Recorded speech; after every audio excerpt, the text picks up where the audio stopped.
2025 77th Open Women's Gilley Shield, where South Australia Stars face off against Queensland Heat in what promises to be a thrilling match. Both teams have fought hard to earn their place here, and now the stage is set for an unforgettable showdown. Let's celebrate the incredible talent and determination of these athletes who inspire all of us with their commitment to the game. I would now like to introduce the Queensland Heat team onto the diamond. Nicole Conica, Dorinda Stone, Tamika Whitefield, Jade Wall,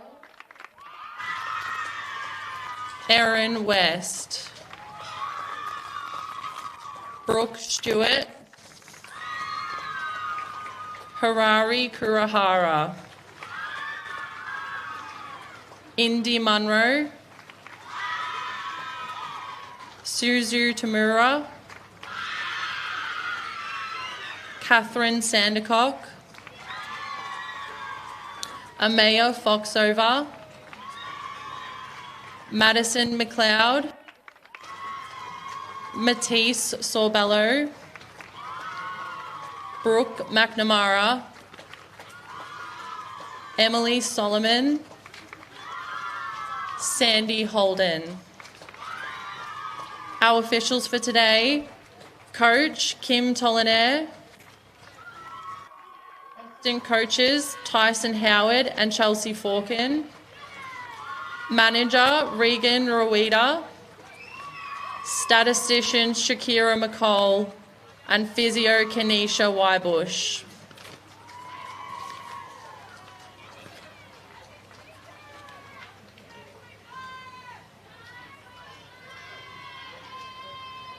I would now like to introduce the South Australian Stars team onto the diamond.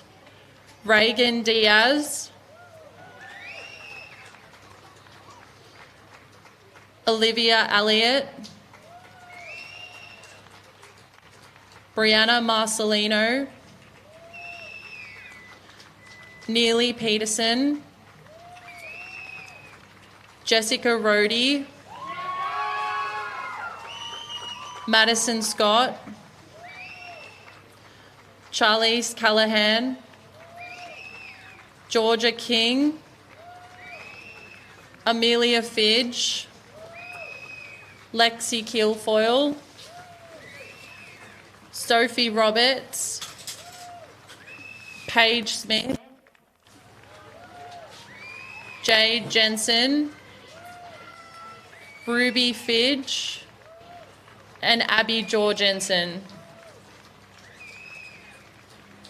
Our officials for today: head coach Ben Lucas, assistant coaches Justina Adams and Nikita Platt, manager Kelsey Nuckley, and scorer Sue Norris. Our umpires for today's game: on the plate, Brett Tyler; first base, Joel Grimes; second base, Jess Morley; and third base, Stuart Tyler. On our left field, we have Alan Welsh, and on our right field, we have Chrissy Travers.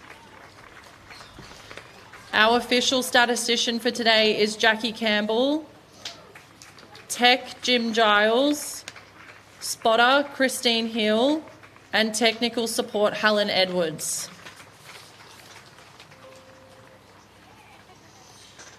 Please all rise, turn and face the Australian flag for the national anthem.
I would now like to invite Josie Roden onto the diamond. Josie was player number 37 for the Australian Open women's team and played 9 games for Australia. Josie had a distinguished career at an international level, first as a pitcher and later as a scorer. She represented Australia on 6 occasions over a period of 18 years.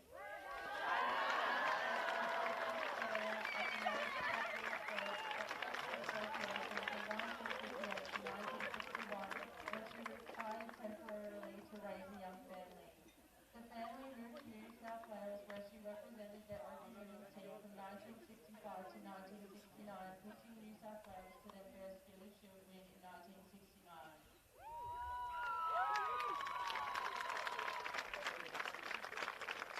She returned to Victoria and again played for the Open women's team from 1970 to 1971.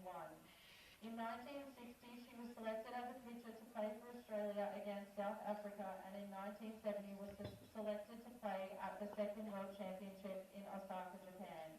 As a scorer, Josie was co-author of the first ASF scoring manual.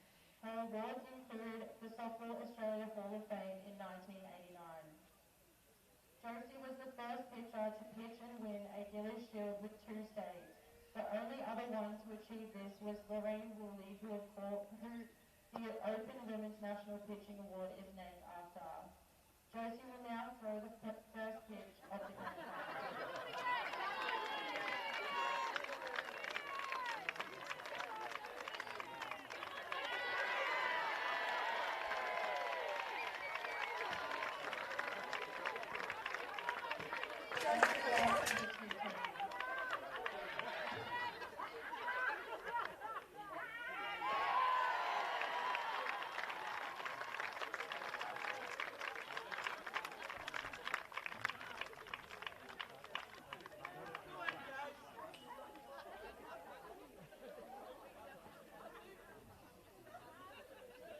To the 2 teams.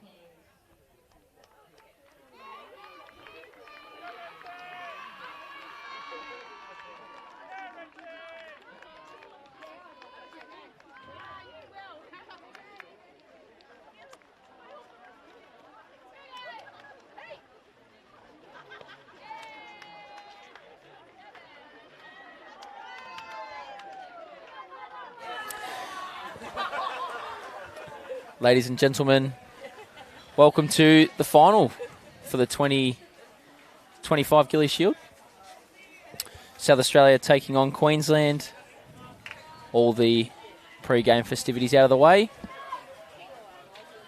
With the lineups, the umpire announcements, the statistician announcements, and the ceremonial first pitch.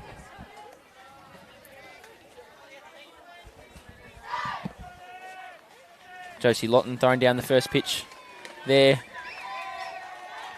twice. Had one crack at it and then had another crack. I'm Cody Smith, joined today by Brian Edwards in the commentary box. Welcome, Brian. Thanks, Cody. Glad to be here. Sorry, thank you, Cody. Glad to be here today. It's been a very long day. Typical Melbourne. We've had a bit of everything. Thunderstorms, rain, hail, you name it. We've had it. And then a sun delay, if you could believe it. So, but here we are at 20 past 8, ready to go. Should be a great game. It's been great games all week and really looking forward to this game. Yes, only 2 games needed to be played on the women's fixture today.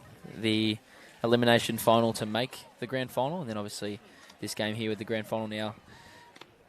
Only just starting here. It'll be about 8:24 first pitch, Melbourne time.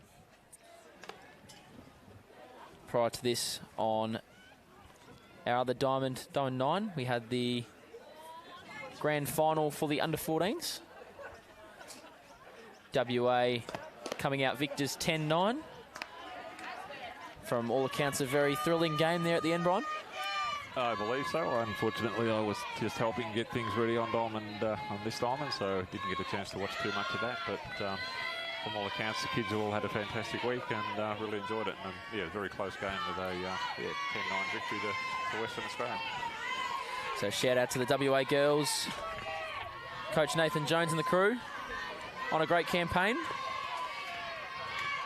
And we're about to get underway with the first pitch here on this one. A called strike.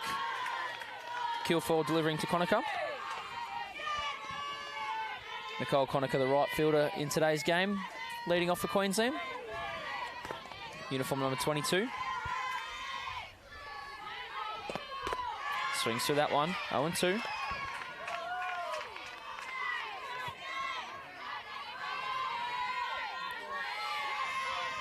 Both pitchers with quite a heavy workload so far this week, all coming to a head here in the grand final. Yeah, that's to be expected with a double round, and there's been a lot of games, a lot of quality games, and there's been a lot of good work done by the pitchers. And see strike 3 there. First strike out of the game coming on 3 pitches for Kilfoyle. Next up to bat will be Dorinda Stone, the third baseman in this game, hitting 2.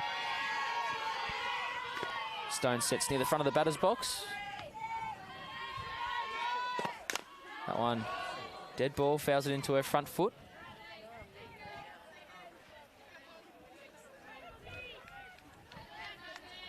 Queensland winning the 1v2 final last night, South Australia, booking themselves a ticket to today's game, and Queensland going the hard way, beating New South Wales in the previous game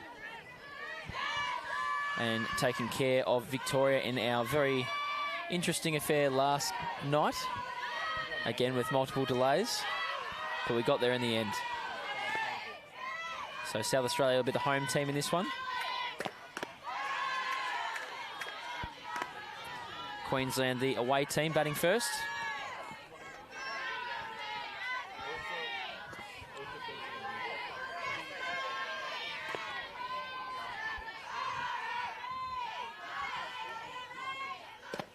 Nice drop ball there. Kilfoyle's pitch mix, pretty reliant on that drop ball that she has.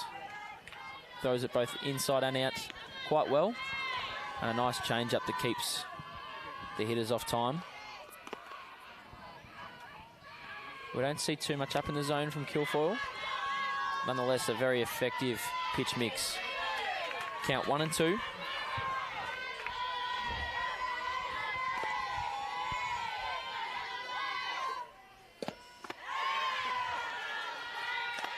That pitch outside.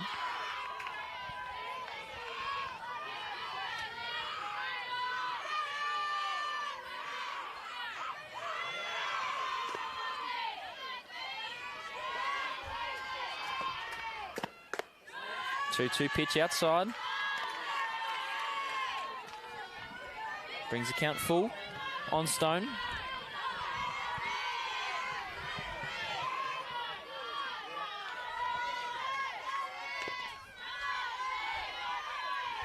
Full count pitch from Kilfoyle. Sent foul, first base side.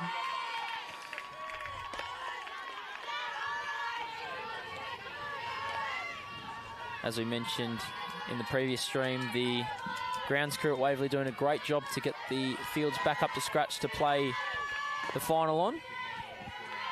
Yeah, looking at the diamond, it's in immaculate condition, and there's very few diamonds in Australia that I've played on over a very long career that would have held up to the amount of rain that we've had today and be playable today. So the ground crew have done an exceptional job.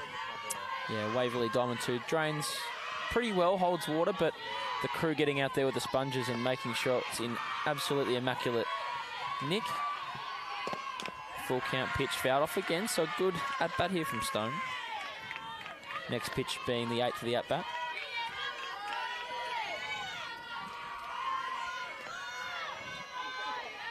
Two-spot hitter tonight is Stone. Her first at-bat here in the top of the first.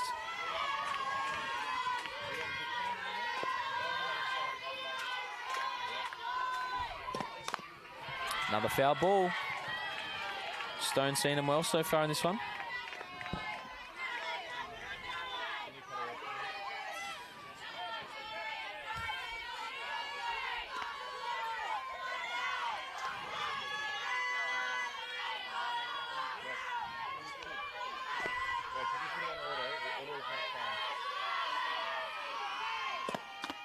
Pitch up in the zone. Stone does well to work herself a walk. That'll be the first base runner for Queensland. Into the box comes Whitefield. Excellent turn of bat there by Stone. Really making the pitcher work really hard. Making the pitch count right through, so excellent walk. Now obviously Brian coming in as the away team. You don't get the luxury of hitting in the bottom of the inning and chasing, but how important is it that you get to come in, or we'll finish that off in a second. A great play there from Scott. Beats Whitefield by a step on a play to her right. Second out of the inning. Just going to say, Brian, the advantage of being able to come in and hit first is you can put the pressure straight back on the defence and getting ahead early. There has been a lot of that during the week. You've seen teams get ahead and being able to hold, 2-0 scores right through the whole 7 innings. So getting a good lead is absolutely crucial at this time of the week.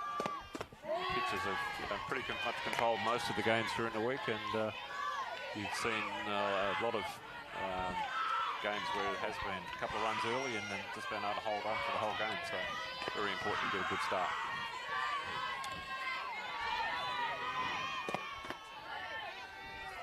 Wall in the batter's box. Her first at bat here. Centre field again in this affair.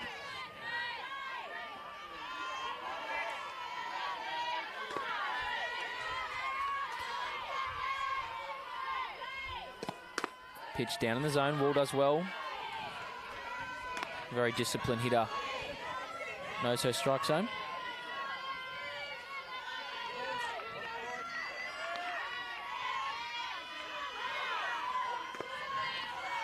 Wall, one of the integral parts of the Aussie Spirit team in years past. Sends that one up the middle. And there's a great hit up the middle. Gets past the second baseman. Runner's going to round third and score easily. Wall moving up to second base. So Queensland, as we said just before there, Brian, getting the opportunity to hit first. And they strike here in the top of the first. It's a very good start. Excellent start by good batting by Wall. And Tamika Whitefield in the previous turn at bat, advancing the runner to second, which allows that runner to score. So great start for Queensland. You can see on the replay, throw slightly offline. Katja Peterson just gets away from her, so she has no chance to throw down and get Wall. Erin West, the DP, hitting 5. And very disciplined so far, Queensland, not chasing bad pitches, so obviously been keeping an eye on the pitcher and making her throw strikes, which is very important early in the game.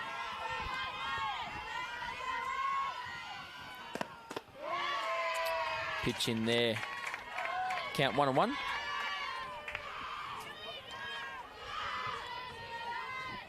Two away here. Queensland in the top of the first.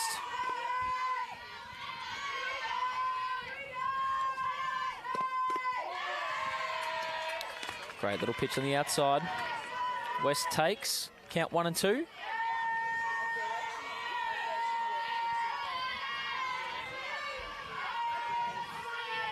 Kill for the ace for South Australian Stars.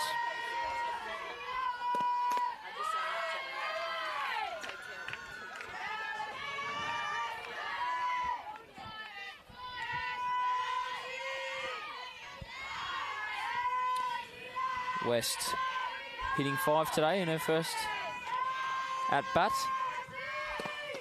Pitch down the zone, swung through for strike 3. South Australia get out, allowing only 1. And Queensland doing the job they set out to in this initial top of the first, which was score 1, get ahead. So Queensland 1-0 over South Australia as we head to the bottom of the first.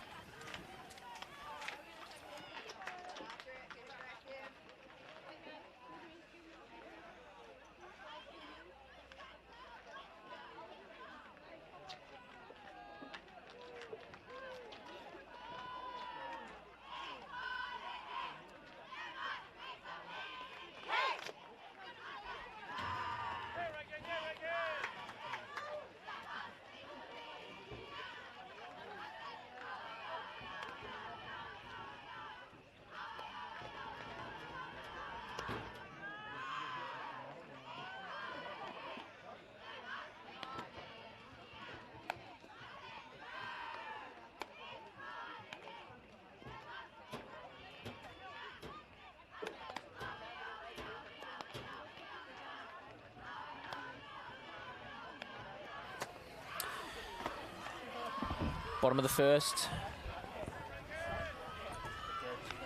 Queensland leading 1-0.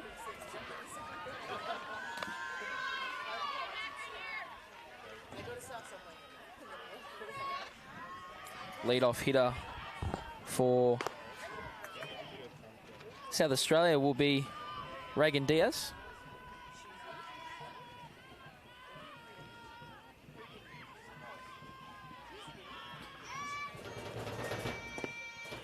Reagan Diaz hitting in the lead-off spot for most of the week.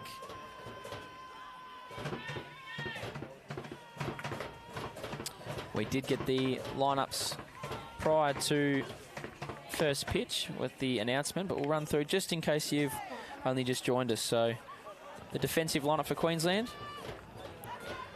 Catherine Sandercock in the circle, pitching to Brooke Stewart. Indy Munro, the first baseman in this game. Tamika Whitefield at second. Dorinda Stone at third base. Suzu Tamura at shortstop. The outfield left to right. Hirari Kurihara, Jade Wall, and Nicole Conacher. The DP in this one, Erin West. The bench for Queensland, Amaya Foxover, Madison McLeod, Matisse Sorbello, Brooke McNamara, Emily Solomon, and Sandy Holden.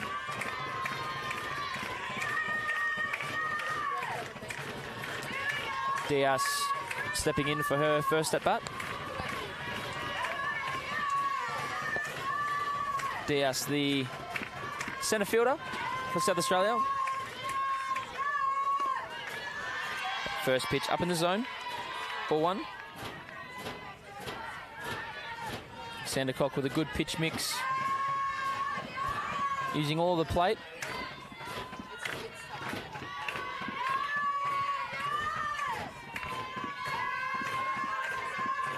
So she digs around in the glove before coming set. That pitch in there for strike one.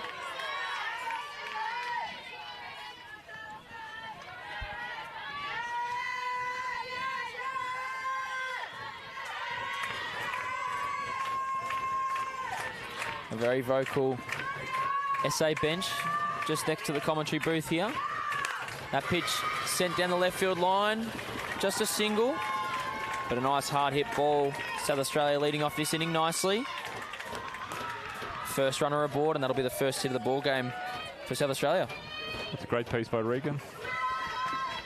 Sitting there waiting on the right pitch to hit, and they're driving it out to left field. Excellent piece of batting. Turned on it really well. Stepping in the box now, Olivia Elliott, the left fielder, who swings from the left side of the batter's box.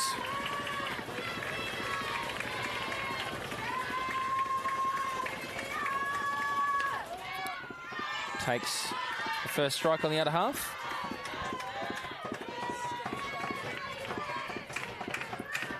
Sandercock has been great for Queensland so far this week, keeping them in some very, very close games.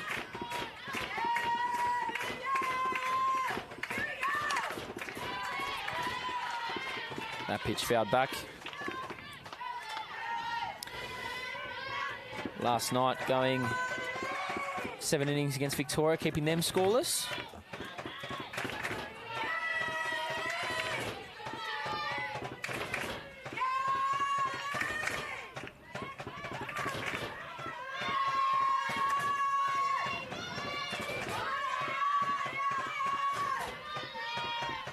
Count 0-2.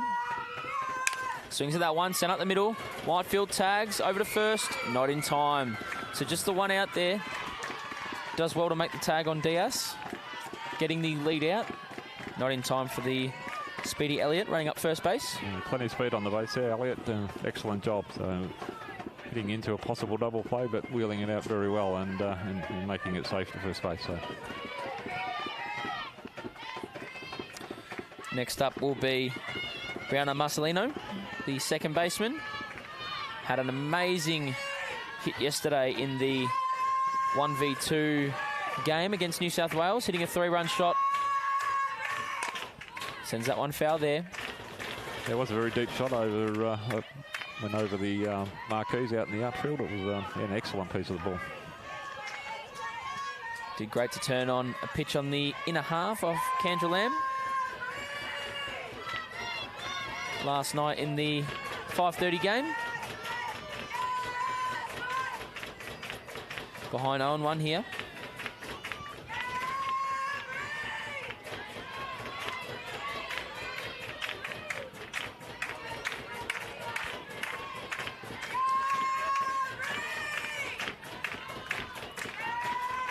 Great bat to ball skills, a really good contact hitter, as we saw last night. Some power in that bat too.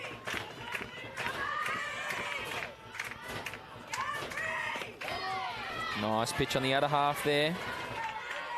Sandercock doing well to work in and out. Gets ahead of the 3-spot hitter Marcelino, 0-2.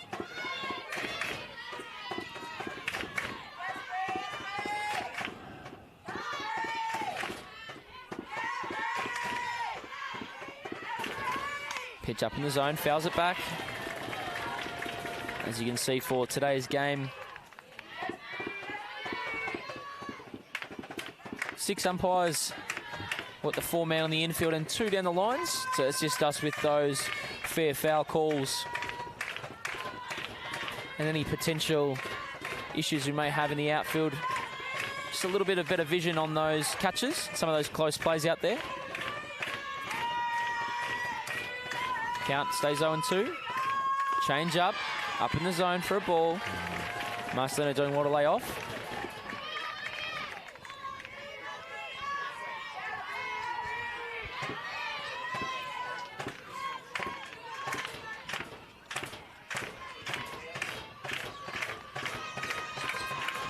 Count now 1-2.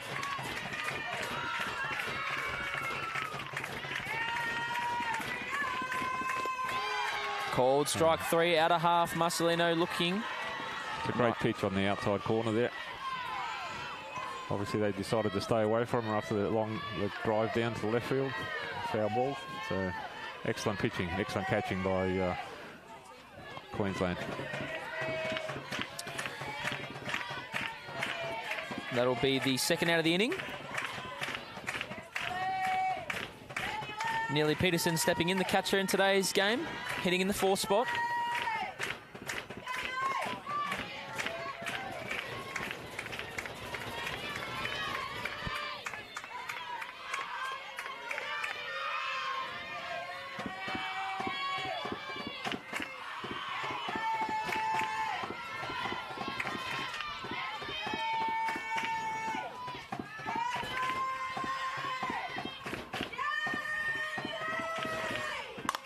That ball sent out to left field. Kurihara coming across, doesn't make the catch, just misjudges it slightly. Coming in a little bit. So Peterson gets another chance.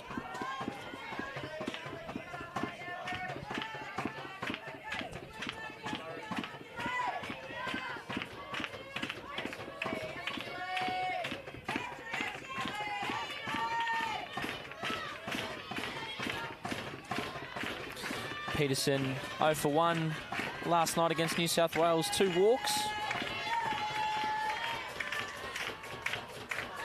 Getting on base for her team.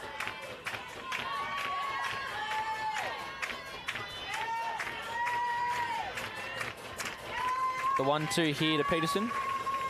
Up in the zone, send out to left field. Kurihara under it. Not far off their pitch, but just getting under it a little bit and getting fairly easy out to the left field. So after one completed innings, we've got Queensland 1, South Australia yet to score.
Top of the second here at Waverley Gels Park, Victoria.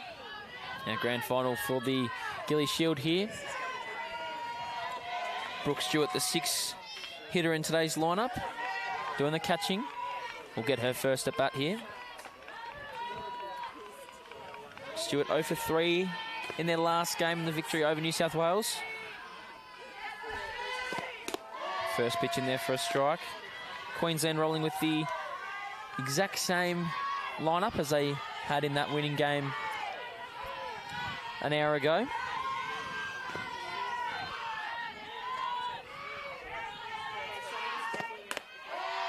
Another good pitch there. Kilfoyle getting ahead 0-2.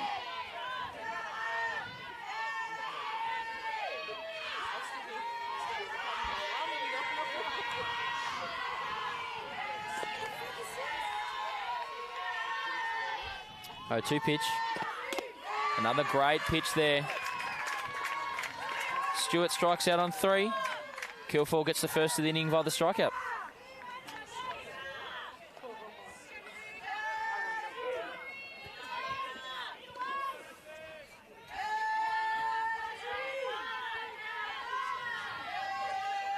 Kurihara stepping into the box. The left fielder in today's game. Takes that first one up in the zone. 1 for 3 in her last game in Queensland's win over New South Wales. DS right now, camera there. Kurihara swings through.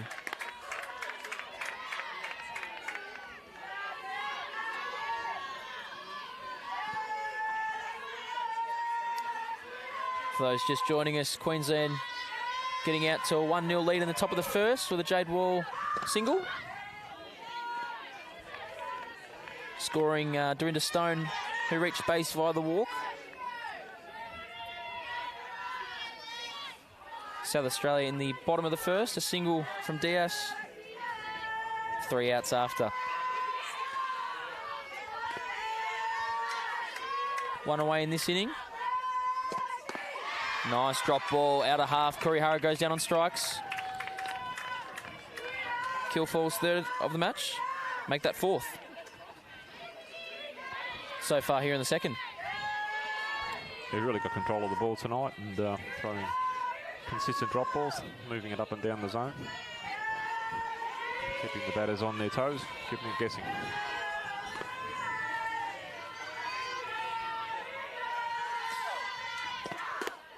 First pitch to Indy Munro, a ball.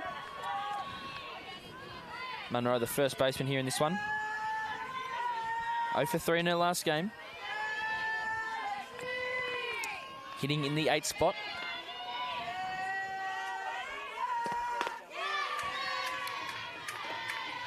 Takes that one, 1-1.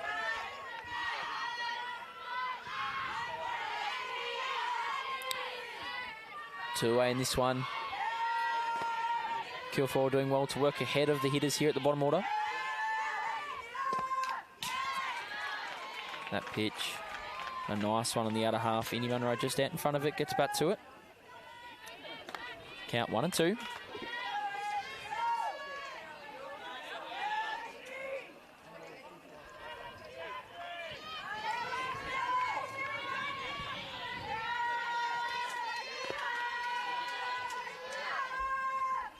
Pitch from Kilfoyle. Send over to shortstop through the 5-6 hole out to left field. A nice single there from Munro. Moves the line along. And Tamura will step into the box, the 9-spot hitter. Second hit of the ball game for Queensland. As you can see on the replay, turns well in the inner half. Finds the vacant spot there, sends it out to left field. Yeah, just let that pitch sitting a little bit high and in the zone, and is able to do with it very well, the batter. That pitch sent out to centre field on the first pitch. Diaz under it. Retires Tamura. After the top of the second, no score. Still 1-0 Queensland.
Bottom of the second here.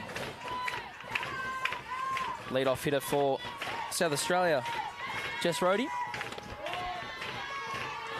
Just sought some clarification from the South Australian dugout. Pronounced Rhodey, not Road. So apologies if we've mispronounced along the way in the tournament. Uniform number 91.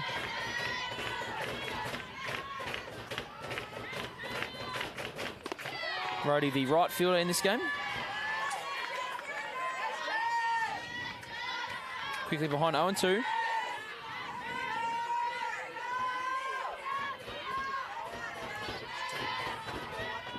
Sandercock allowing a lead-off hit in the top of the first. Retired the next three in order. 0-2 to Rhodey. Down and away.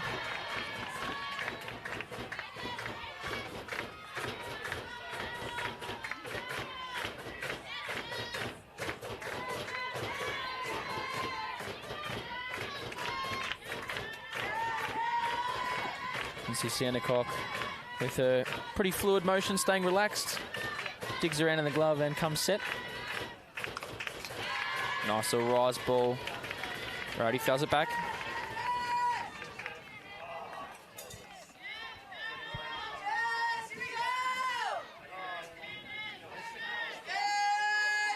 Yeah, Glass is just fogging up a little bit, so calls time, steps out.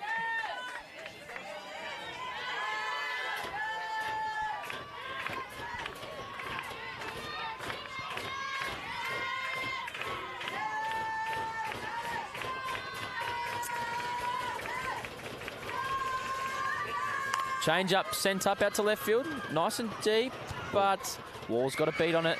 Takes a catch. Very well tracked back there. Very good tracking of the ball and support from her fellow outfielders, letting her know where the fence was. So it's an excellent catch. Certainly wasn't far off that one. Good charge into the ball. Queensland under 14 girls erupting out there in centre field. The Jade Wall fan club.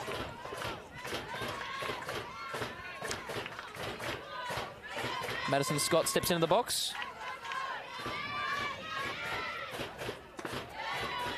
Shortstop in this game. We've seen her make some great defensive plays here this week over at short.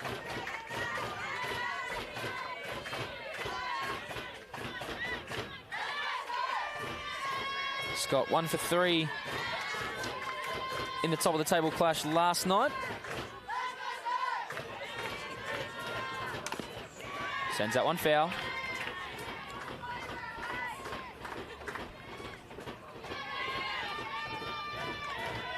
The South Australian girls being very aggressive in the batter's box, bringing the bat hard and waiting for the right pitch and really getting after it. So it's really good to see. Confidence in the box. Yeah, one thing I've noticed watching the South Australian girls is how well they turn on the inside pitch, really utilising the hips. And yeah, they certainly have been all game so far, and yeah, they really have been taking advantage of that pitch. That pitch sent over to the first baseman. No cover from Whitefield, so it'll be an infield single. Typical play, that one, because the second base is not sure whether to wait and try and field the ball or cover first base. So obviously here, perfect hit. So yeah, just got to back up and just in case, make sure the ball doesn't get through and get an extra couple of bases. So better to be conservative and make that play, or back up the play at first base. I'm not sure if it'll be classed as a hit or an error. For the time being, we'll call it a hit until we get confirmation. The second against Sandercock so far. Nice big swing there from Callahan. Charlie's the third baseman in this game, hitting in the 7 spot. Callahan 0 for 3 last night, 2 strikeouts.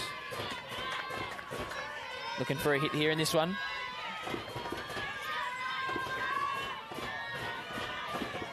Uniform number 20. Again, up in the front of the box.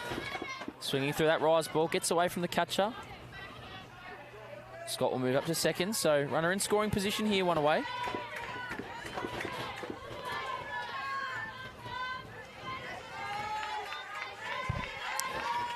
Callahan looking to cash this run in, tie the game up here in the second.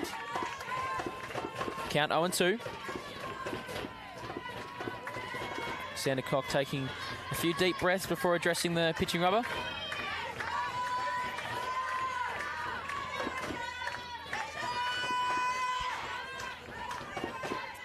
Delivers. Another nice rise ball up in the zone. Callaghan swings through. Second out of the inning. Very tempting pitch, and forced Callaghan to chase it, but you know, they work in the zone very well. Between pitcher and catcher working together very well, and very successful on that occasion. Second strike out of the game for Sandercock. Georgia King, the first baseman, coming into this one. Her first at bat of the day. Here in the bottom of the second. Rise ball again. King last night 0 for 3, 2 strikeouts against Lamb.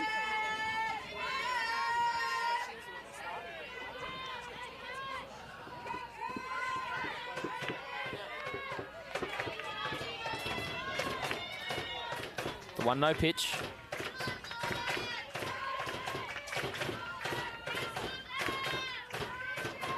Sends that one foul, first base side. It's a good rip. Just off it. Count evens 1-1.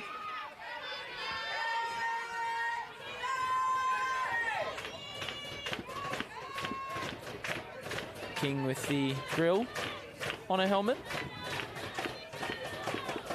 Sandercock with the face mask in the pitching circle.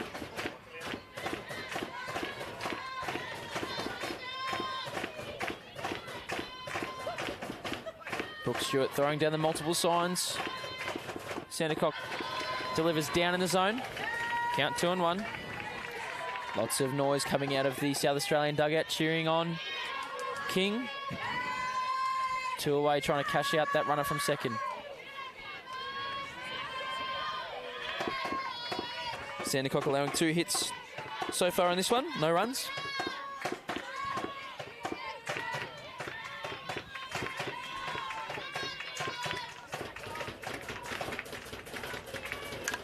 Another good pitch, fouled back. King not far off. Starting to time up some of those pitches. They're very disciplined in the box, and they're swinging at good pitches. So, yeah, very good from South Australia, making the pitches throw strikes, not chasing. It's been very impressive so far. You can see the shot there. The girls right up on the edge of the fence, just to our left. Plenty of noise. Very noisy dugout, but they're really into the game, which is important. Pitch down in the zone. King doing well. Count goes full. Full count pitch to come here.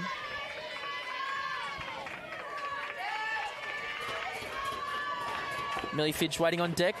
The 9-hitter.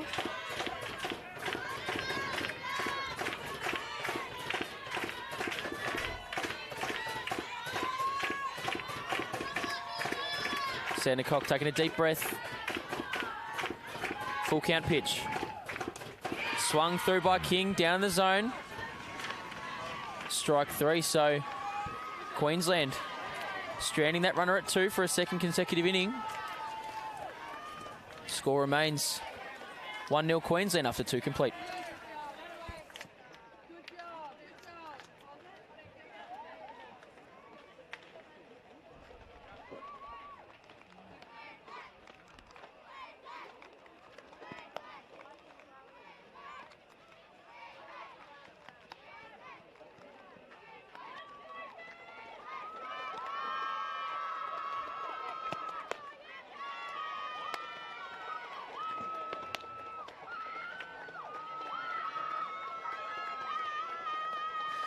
Great shot there from Murray.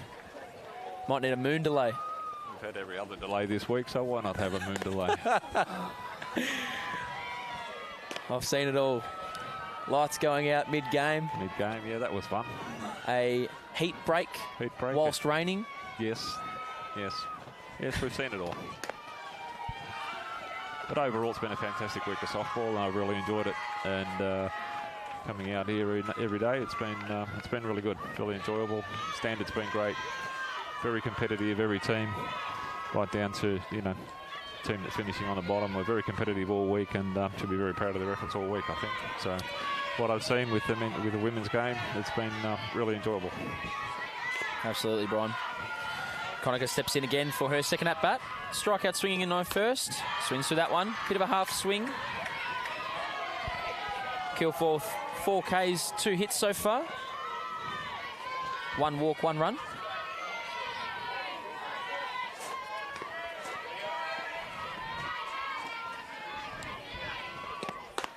Another half swing on that one. On the outer half, so Conacher having a little bit of trouble tracking that pitch on the outer half. Yeah, out of half and down low in the zone, making it difficult to catch up with. So it's really good catching and good pitching.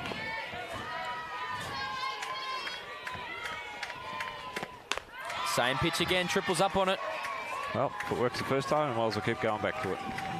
5th strikeout of the game for Kilfoyle. Conacher's second of the night. Dorinda Stone steps up. Last time a walk. Queensland's first run of the game.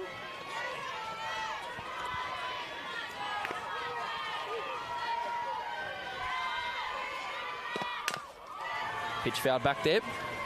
0-1.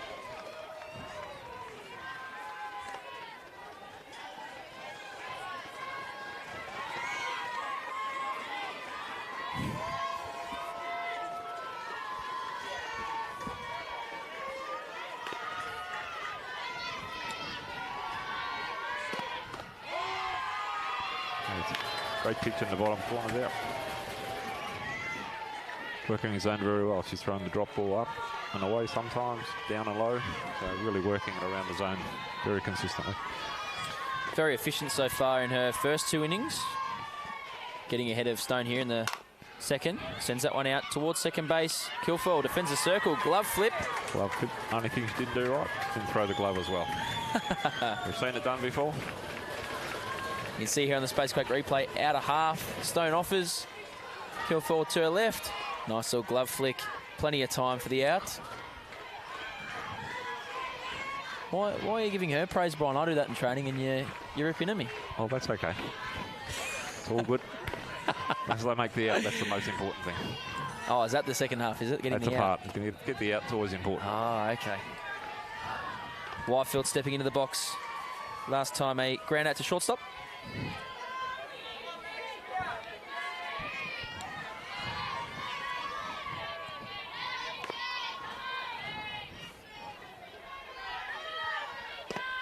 Swings through that one, down and away.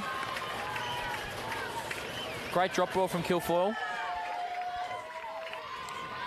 Her best pitch in her arsenal is that drop ball. Plenty of downward movement. As you can see, Whitefield swinging over that one. And again, same spot, same pitch. Kilfoyle ahead of Whitefield, 0-1. Oh, sorry, 0-2. 1 ball, 2 strikes.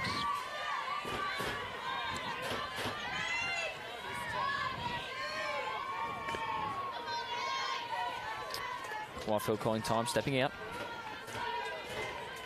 Taking a second to adjust, take a deep breath. Fix the batting box, which is held up quite well so far. To make out the front of the box. Maybe taking away some of that downward movement. Choking up on the bat here. Swings to that one. Very similar pitch to the previous 2. Does well to go and get it.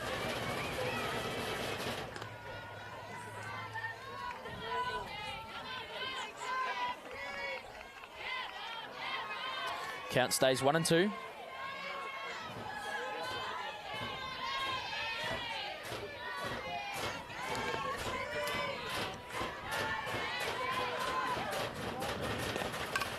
Check swing down to third base. Sent over. Gets away from the first baseman. Yep. Good wheels there from Whitefield to get up the line nice and quick. Force a bit of a rush throw. That's the thing with, if you see these experienced players always running it out, absolutely giving it everything so that it puts the pressure on the fielder rather than allowing them to come up and make an easy play. Put the pressure on them and then they've got to throw it a bit harder, and that's when you have a tendency to throw that ball wild, and as I said, that's what happened there, and the ball got away from first base, so great running. How would you score that, Brian? I would score that, I'm not sure. To be perfectly honest, it was probably, I would say it's probably an error to the first base. Probably should have taken the ball. Yeah. Yep. But again, with the runner coming down, that you know, rather not, it just puts the pressure on. First pitch foul down the first base side. Whitefield with speed on first. Wall in the box. An RBI single her first time up. The only run of the game coming off her bat.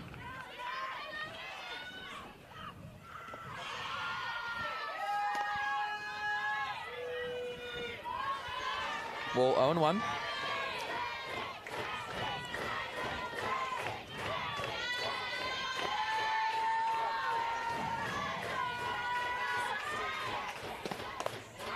Nice pitch down in the zone. Just low for a ball.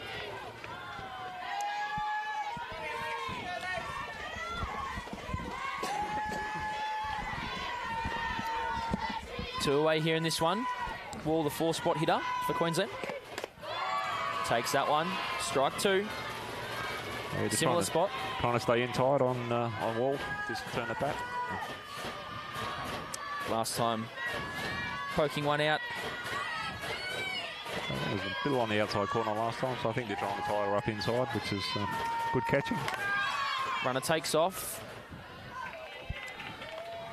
Looks like a hit and run, which is good play with Tamika on base, a very fast runner.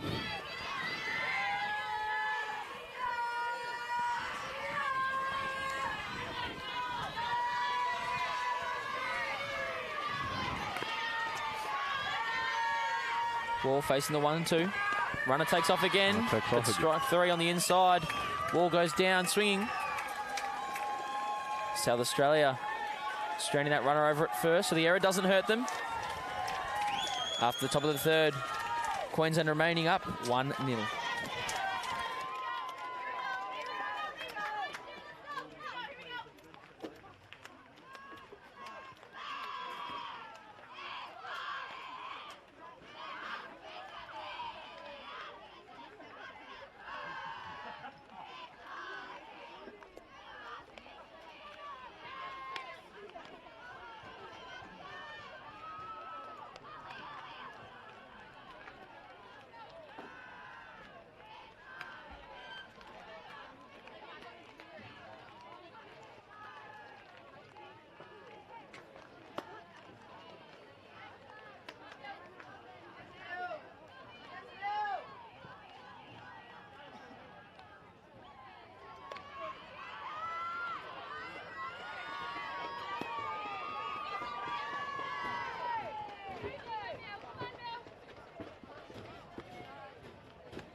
Bottom of the third, getting underway here. 9-spot Millie Fidge coming to the plate. DP in this one.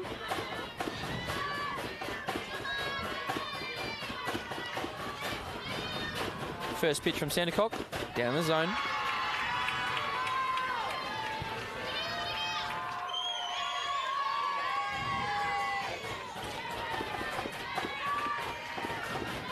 Fidge 1 for 2 last night in her effort against New South Wales.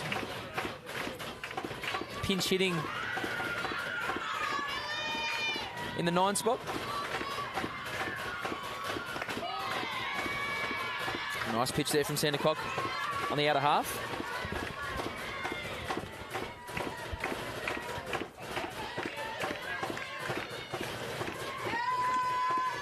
The percussion in full swing from the South Australian dugout.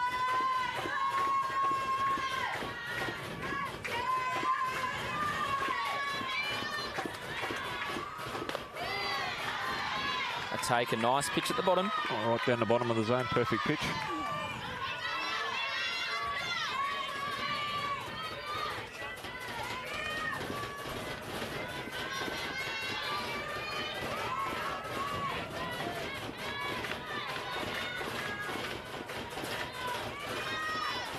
One, two, turned on. Foul. Once again, a South Australian batter really waiting on those pitches up and in and really turning on really well. See Coach Ben Lucas manning third base. Throwing the signs down to his team and directing traffic on the bases.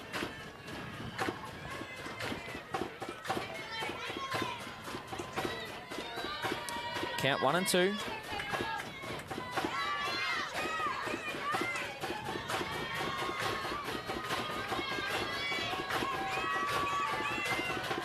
see the tempo picking up. 1-2. Called strike 3 out of half. Great pitch on the outside corner. Sandercock's 4th of the game.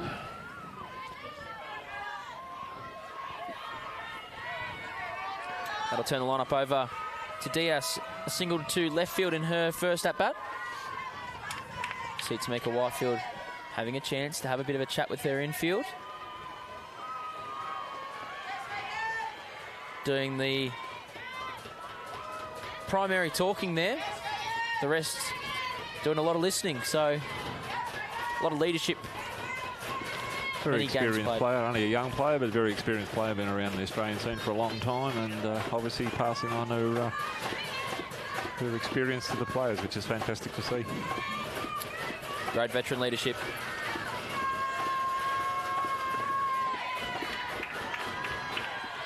As you said, young, but plenty of high leverage, high pressure moments she's played in over her career so far. Certainly the veteran on the infield here for Queensland. Diaz, a great eye. Very disciplined hitter.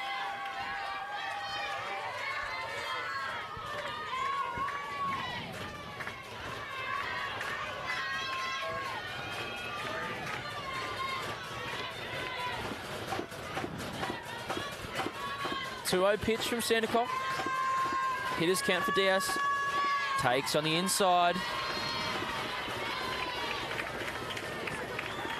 Not overly happy about not getting that pitch called, but it's been very consistent, the umpiring so far this week. I think from what I've seen right throughout the week, the umpiring's been very consistent. The strike zones have been pretty good, so yeah, I think they've done an excellent job.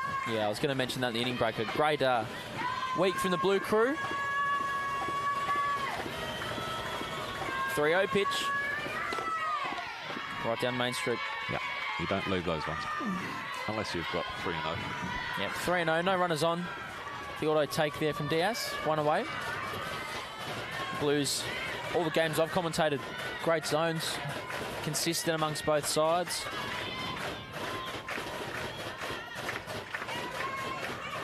I'm sure they'll all be really happy with themselves and their performances as well.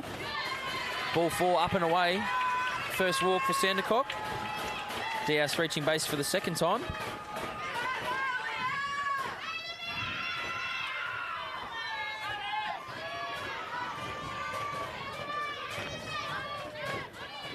Elliott stepping in. Fielder's choice in her first at bat, so officially 0 for 1.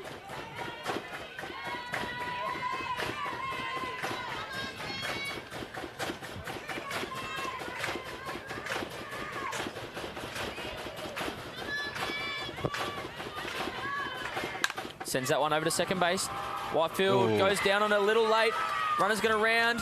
Diaz being held at third. Elliott doing a great job to move up to second base. So runners both in scoring position, third and second for the 3-spot Marcelino. If we watch the replay there, I'm sure that the runner ran across in front of Tamika. Just takes her eye off the ball. Quite a difficult play sometimes. Back in my day when I was playing, that was an automatic out to the runner, but now unless you actually interfere and touch the fielder, it's not all those shooing around the back. So yeah. She actually ran the bases very well. So maybe Tamika just saw her out the corner of her eye, and it's just enough sometimes to distract you. And yeah. Well, a similar play in the inning prior where Whitefield gathered and made the tag, maybe thinking about the possibility of a tag versus a throw to second, and just taking her eye off the ball for a split second. Going down on it late. Coach Kim Tolley from Queensland coming out for a little bit of a chat. Infield still in good spirits, up and about. South Australia starting to threaten here. Only one away. Only one away, yep. Base open at first base as well. something to factor in to the at-bat here. Dangerous hitting Marcelino, hitting third. Very similar situation to last night where she sent one very deep. So let's see how she comes up tonight. First pitch down. Wouldn't be surprised to see the intentional walk here. Well, Just pitching around. Don't think they're going to throw or anything. They'll pitch around, and if she wants to chase one, then I think they'll be happy for her to do that. Yep. Third base in tight. Pivots playing in to protect the run from third. That pitch sent deep to left field. Looks like it's hooking foul, and it will. Another great charge put into the ball there, Marcelino. Doing well to turn on that inside pitch. Count 1-1. You can see the South Australian under-14 team there cheering their girls on as it pans to the rest of the dugout. It's been a great concept having the under-14s here all week as well, and Absolutely. an opportunity for them to watch some great ball and play some great ball themselves. But it's a great opportunity for the young ones to watch their heroes, if you like. Another good swing there from Marcelino. Rise ball up in the zone. Fouled back. 1 and 2. So a bit of leverage here. Sandercock might try and get the chase. Looking for the K. Just getting that ball just high enough to be above the comfortable sitting zone, getting her chasing the ball.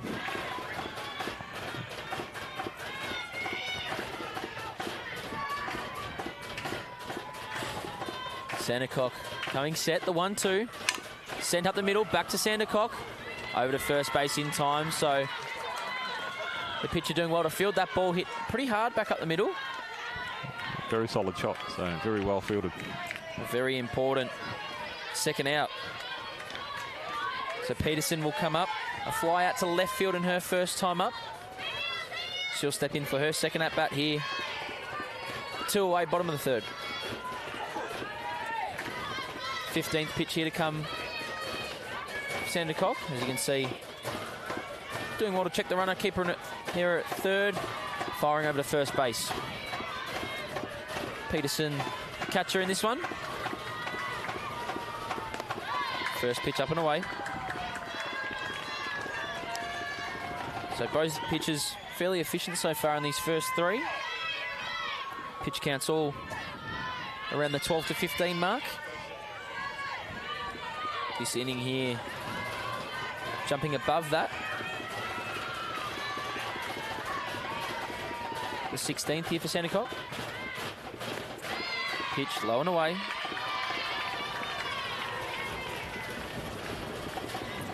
Fairly decent crowd here at Jells Park. 2 away teams, but still a decent crowd being drawn in. And a lot of very patient people. It's been a really long day, and a lot have gone and come back again, and then gone away again, and come back now. And it's a fantastic crowd. Pitch in there for strike 1. You can see down the right field line, Queensland pitcher Sandy Holden getting loose. Just precautionary, I'm sure, as there's a little bit of traffic for Sandercock.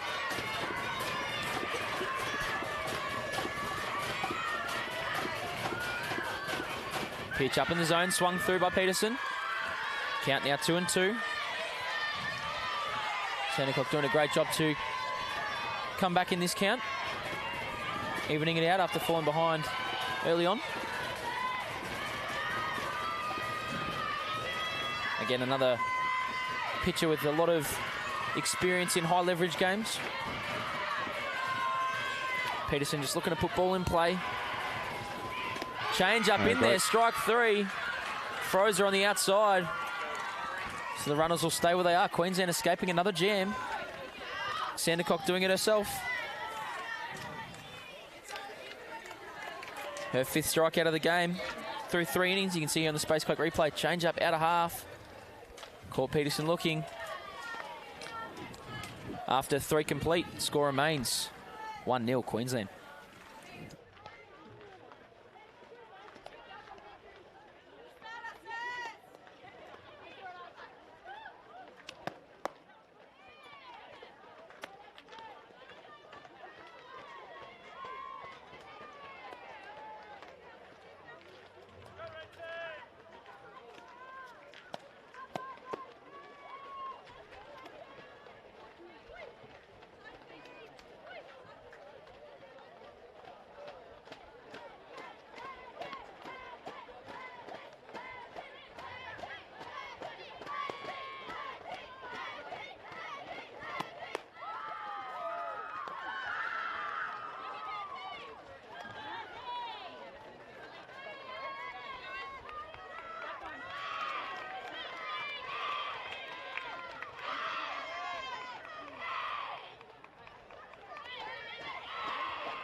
Erin West, the DP, stepping into the box for her second at bat.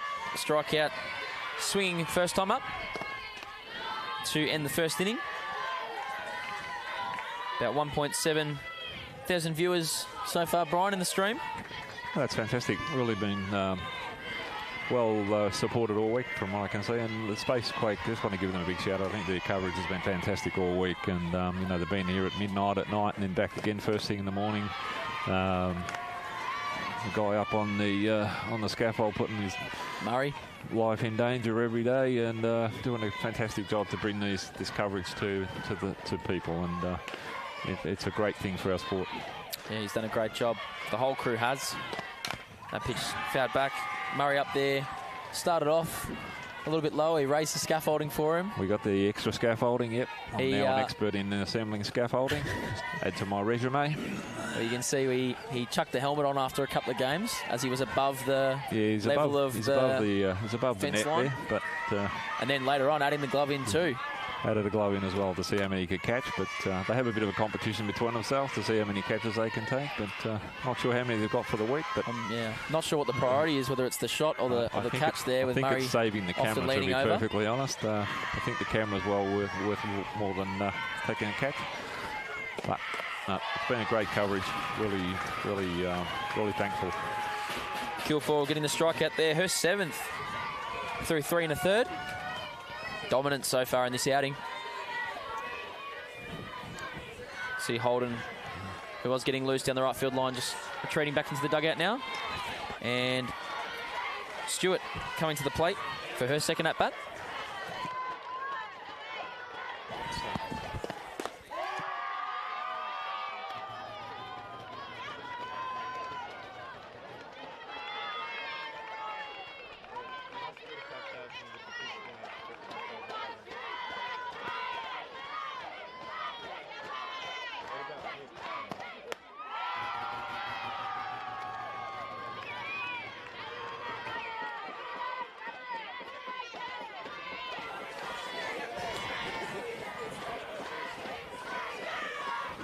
Two strikes on the batter.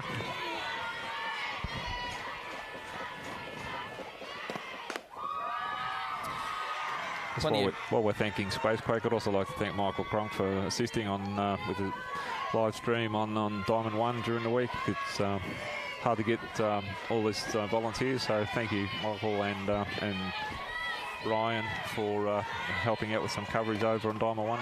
Really been appreciated and supported by the crowds as well. So thanks everybody for your support during the week. And there's another strikeout.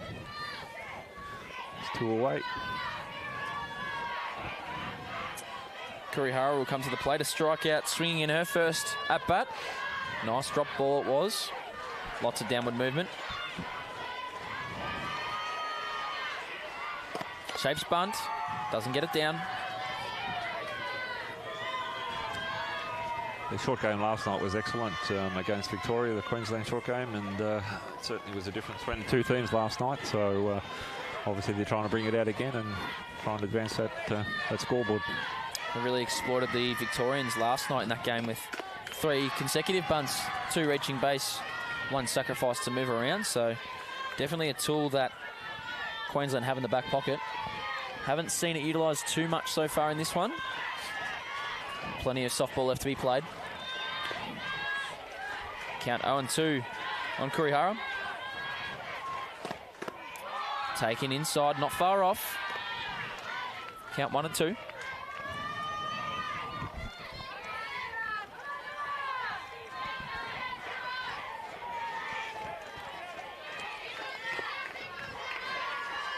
Kilfoyle comes set. Called strike 3 out of half. Call that number 9 for Kilfoyle through 4 innings of work. So of the 12 outs so far in this game, 9 coming from the pitcher's circle, doing the work herself. A great first 4 innings for Kilfoyle. Score remaining 1-0 Queensland as we head to the bottom of the 4th.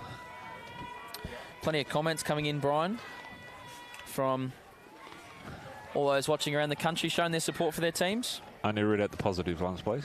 Of course, of course. Nathan Jones saying, thanks for the shout-out, girls. We're stoked.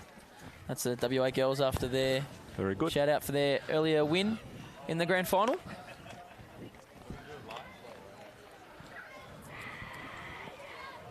Some pretty consistent commenters as well here. In Marcus Ainsley, Lincoln Walk. Hayden Mansfield.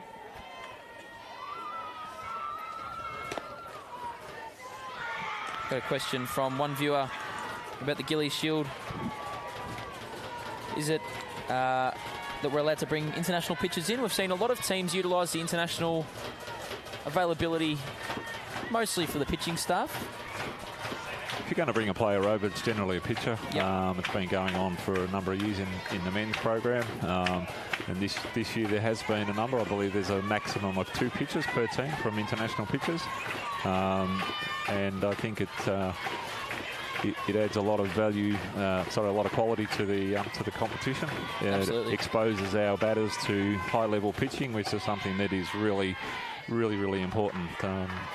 Those who've watched, international games, batting's always difficult. So if we get as much exposure as we possibly can from bringing these pitchers in, I think it can only be a benefit. Obviously, we need to continue to work and develop our own pitching staff, but supplementing them with some international pitchers is, I think, a positive.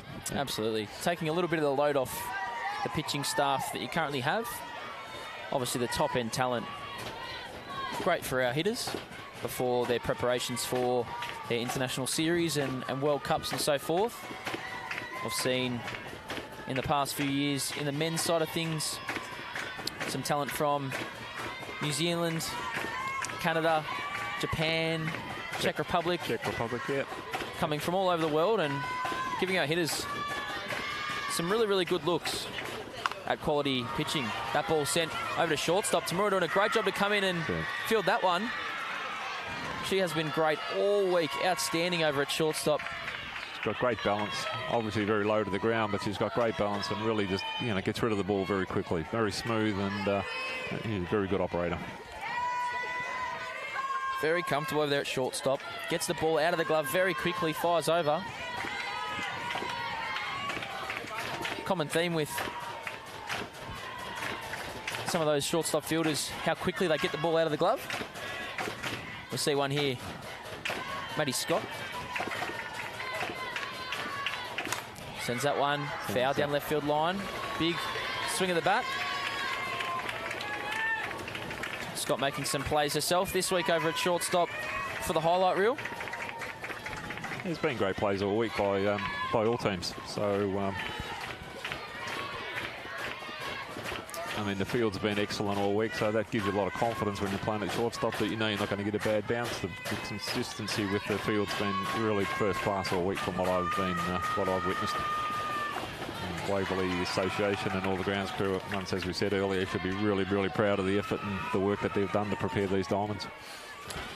Just to touch on the international point once more, as you can see, the games here at the Gilleys have all been competitive, very, very minimal blowout games, and it's kept everyone from the top to the bottom all nice and close. And obviously there has to be a winner and a loser in each game, but plenty of close results, tight games, upsets. Yep. Obviously made possible by the pitching depth that the international pool allows us to have. So definitely a lot of positives, whichever way you look at it. And also pushing the depth members of our teams to continue to drive and continue to push forward and break into our open age teams. Count 1 and 2 on Scott. Down in the zone. A great eye. Scott swinging a nice stick from the left side. Plenty of tools. Lots of speed. Lots of power. Good bat to ball skills, as you see here on the overhead cam. Third base, nice and tight. Dorinda Stone backing her glove on that left side. 2-2 pitch, sent over to first base. Taken and flipped over Oh, close play there. Almost a bit of a mix-up. One of those ones that you're not sure if you're going to push back to the bag yourself, but Munro flips to Whitefield. Yeah, Whitefield was there in plenty of time to make the out, so that's probably the better option, just to flick it across there. Almost looked surprised to catch that one. Good thing that she was alert Stayed when alert. covering the bag. Obviously, second baseman, you're going to go that way naturally on a soft ground ball, but when she saw Munro pushing back, she almost tuned out there. Good that she was paying attention. Callaghan stepping into the box now, hitting 7. A strikeout, swinging her last time up. Swung through a rise ball to end the second inning. 0 for 1 officially, the 8-spot hitter here in this one.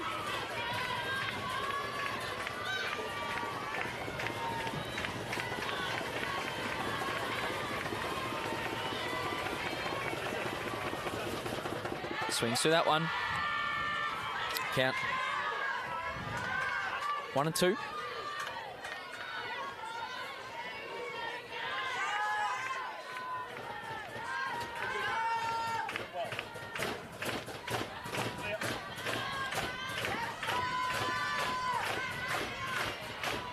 The pitch here from Sandercock.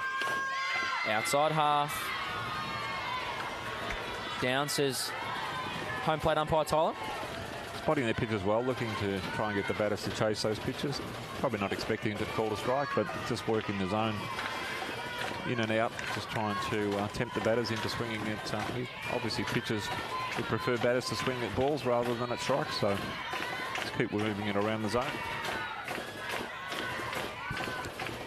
Pitch called, strike 3, inside half on Callaghan.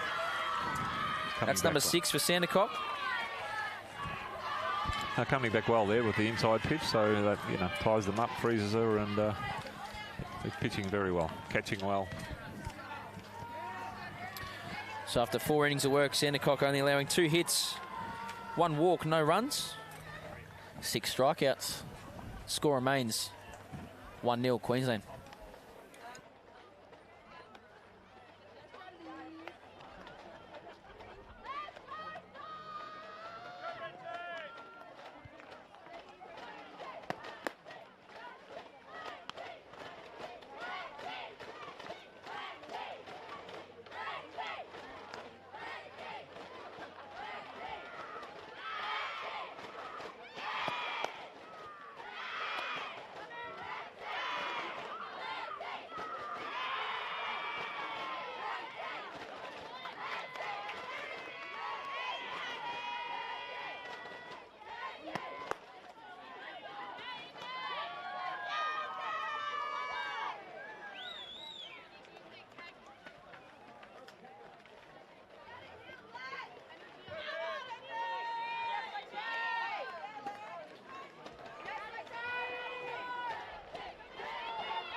Munro poking that one over the top of the second baseman. Munro, 2 hits in the game, leading off the top of the 5th. Last time a single to left field, this time a single to right. Just poking it out over the top of Brianna Marcelino. We'll move the line up to the 9 spot, Tamura. Tamura with a fly out on the first pitch, her last time up. Kilfoyle allowing her 3rd hit of the game. Tamura in the 9 spot. Shapes round, bunt. Doesn't get it down. First pitch strike. Thank you to all our viewers watching from home all around the country and the world. Some international viewers as well. Always great to have you with us here on Spacequake. Shapes bunt again, pulls back. Good pitch. Called strike. For those of you just joining us here in the top of the 5th, Queensland scoring 1 in the top of the 1st. A single from Jade Wall into centre field. Runner scoring from second. No score since. Real pitcher's duel. Kilfoyle in her 4 innings so far. 3 hits, 9 strikeouts, 1 walk for 1 run. Kilfoyle getting majority of her outs from the strikeout. Tamura swings, foul ball. Looks like a dead ball maybe off her foot. Or maybe just high up on the barrel and jarred her hands. Tamura, the defensive first shortstop, had herself a game against New South Wales earlier on today. 2 RBIs, 2 hits, 2 runs. Sends that one over to second base. Marcelino applies the tag, throws over, not in time. In by a step is Tamura, preventing the double play. Yeah, great running again by Tamura, but probably the runner on first should have probably held up a bit longer, just to give her a bit more time to get to first. You don't run into a tag, so if you can avoid it, you try and stop. Make that play as hard as possible for the double play, try and prevent the double play. So probably could have held up a little bit quicker, but she did stop, but probably a little bit late. But Tamura, being very quick on the base, was able to get to first base. Looks like we'll get a pinch hitter here. Conacher out, Foxover in the leadoff spot. Conacher 0 for 2. 2 strikeouts swinging. Looks like she struggled a little bit with the outside pitch in her at bats. The lefty, so we go to the righty, Foxover, for her first at bat. Always a tough spot to come in off the bench, especially in a final. It's a pretty specialist role. There's some batters who find it really enjoyable, but there's a lot of people who find it really good to be on the bench the whole game and then just come in usually in a crucial situation.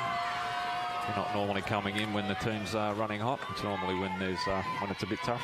So it's a very important role. Not getting the luxury of multiple looks at the same pitcher either. Just got to come in and do a job. Come in cold and hopefully you've been watching enough of the game to see what they're throwing. Sends that one foul. Yeah, always good to have some of those job doers on the bench. Bit of a Lindsay Collins reference. Someone that can come in and just get the job done, no complaints. Foxover looking to be that just here. Count 0-2 quickly. Sends that one to the pitcher, turning to second, fires over, gets the first one, and only in time for 1, so doing well to get out of the box was Foxover, preventing yet another double play. Yeah, very close call there at first base, but I think good call by Blue.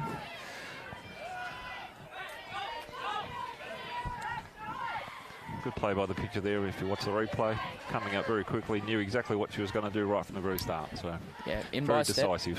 You can see on the replay there, in by a step, close play. Looks like we've got another change, so it'll be a re-entry of Conacher. That'll be the end of Foxover's game.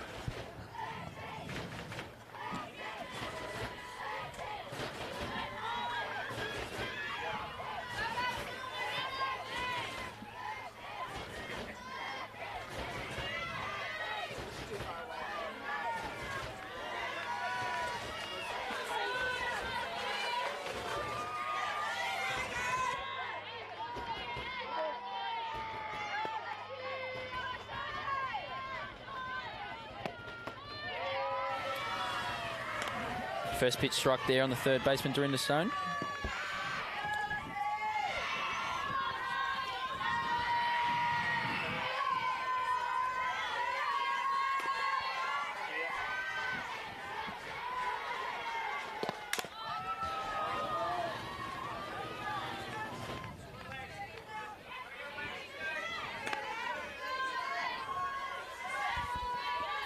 Kilfoyle gets ahead 0-2.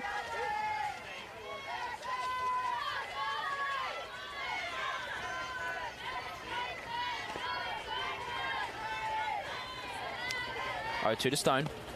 Swung on. 10th of the game, double-digit strikeouts through 5 for Kilfoyle. Dorinda Stone going down on strikes. So the score remains 1-0 Queensland.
Back here for the bottom of the 5th. The 8th spot, King leading it off. Strikeout swinging in her first at bat.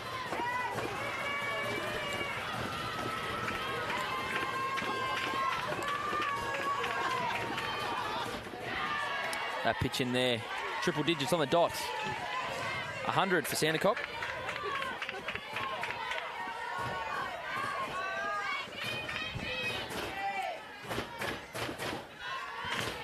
Just getting access to the radar gun behind home plate. So be able to bring those pitch speeds to you as they come. Change up in there, 80 on the dot, 20k speed differential. Two of the main pitches that we see Sandercock throw. Quickly 0-2.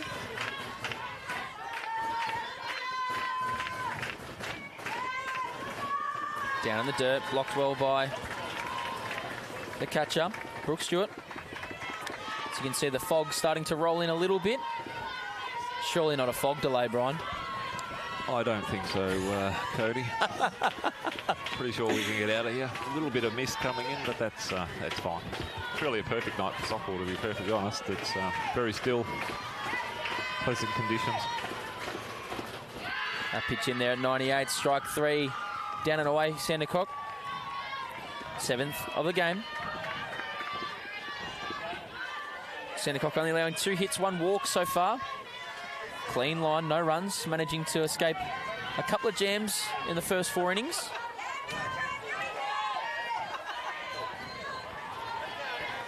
As you can see, the shots there, the fog. Left field, starting to roll to the infield now. Fidge fouls the first pitch, first base side. Landing on the dugout. Fidge a strikeout swinging her first time up. Oh, sorry, a strikeout looking.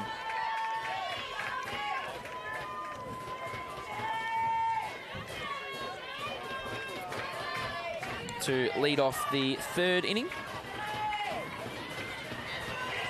Temperature dropping a little bit here. You can tell pretty quick there, Brian, as that rolls in. It certainly is getting a little chilly. Some of our Queensland viewers and Queensland guests, I'm sure they'll find it quite fresh. I don't know what cold is up there. Up in Queensland. I think they're pretty familiar with rain at the moment, though. So yes, they should be quite used to what's going on here today. So absolutely. You'll be visiting them in a couple of weeks' time, Cody, with the under-23 men. Yeah, I have Brisbane and Redlands. Fidge sending that one foul. Change up. Another change up. Starting the mixer change up in a little bit more now. Just about to get the 3rd time through the lineup, so perhaps a bit of an adjustment in the pitch mix, featuring more change ups.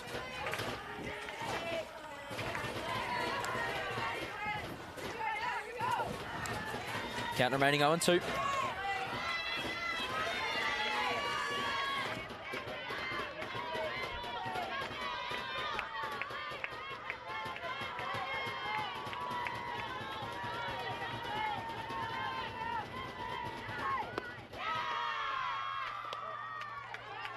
Strike 3 there, Fidge swinging over the top of that one. 8 for Sandercock. Turns the lineup over to Diaz.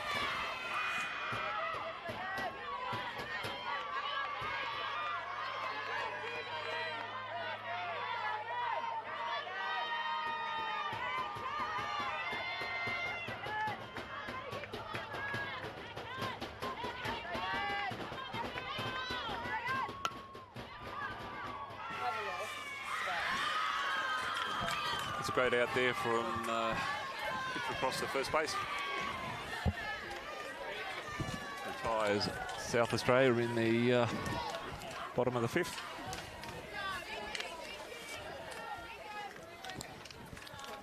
Nice play there by Sandercock. Sending it over to first base. We head to the top of the 6th. Score again, 1-0.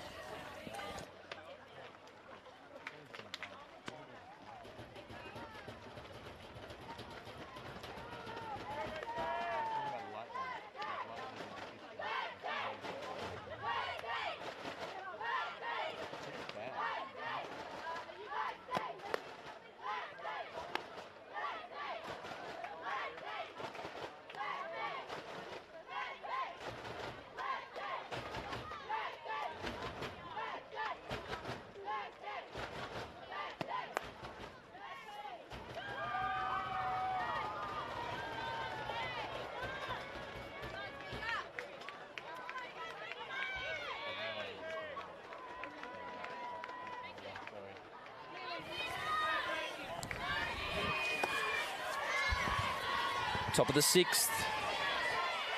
This game rolling around quite quickly. 3-spot Whitefield coming to the plate. 0 for 2 in this one. Sends that one foul, first base side. Whitefield a ground out to shortstop her first time up. Reaching base on an error from the third baseman. Sorry, the first baseman in the second at bat. He's getting a third look at Kilfoyle here. Shapes bunt, gets it down. Kilfoyle ranging over. Throw. Not in time. Says first base umpire Joel Grimes. Whitefield doing well to get out of the box. Surprise bunt. Should be credited the hit. Very well taken there by the second bat. That ball could easily have got away from him, but she's taken it well. You can see her on the replay. Sent over to first base. Call of safe made. We'll allow the viewers to make their own decision on that call. Stepping up, Jade Wall. None away. First pitch in there for a strike. Wall 1 for 2. Responsible for the lone run. An RBI out to centre field on a single first at bat. Strikeout in the last one. Shapes bunt. Gets it down. Foul. Count 0-2.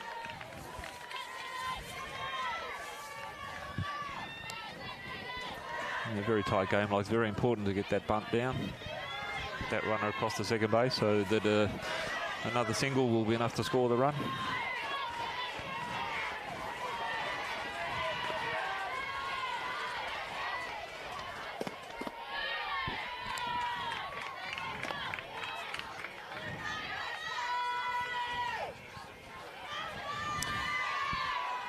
One and 2 on Wall. Centre fielder hitting 4. None away in this inning. Speed on first. A pitch up, evening the count 2-2. Kilfoyle entering her 6th inning of work. Double-digit strikeouts. 10 Ks, 4 hits, 1 walk, 1 run. That pitch, heavy dipper. Wall does well to get bat on it. Really nice pitch from Kilfoyle, who lives predominantly down in the zone. Yeah, spotted that pitch perfectly, and Ball did well to foul that off and stay in the battle.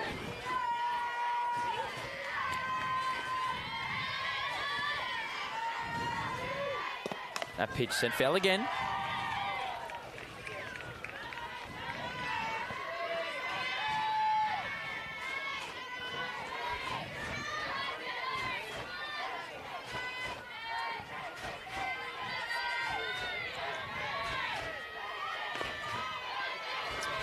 Two-two pitch. Wall sends it back up the middle. Kilfoyle turns to second, gets 1, gets 2, double play. A great defensive piece there from the South Australian defence. Kilfoyle starting it up in the middle. Over to short. And out number 2 over at first. So a great play. A real momentum killer there, as you can see here on the Spacequake replay.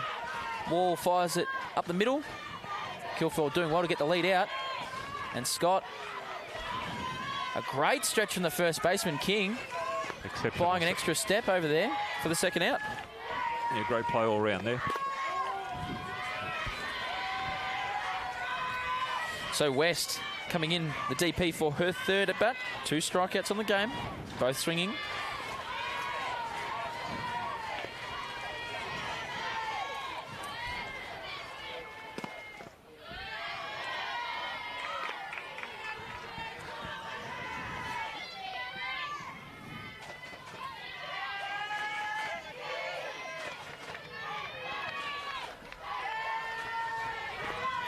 West shaping bunt.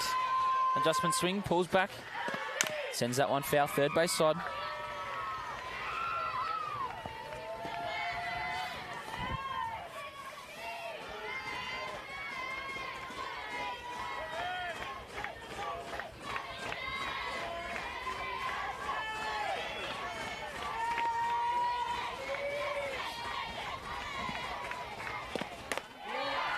A pitch in there for a ball.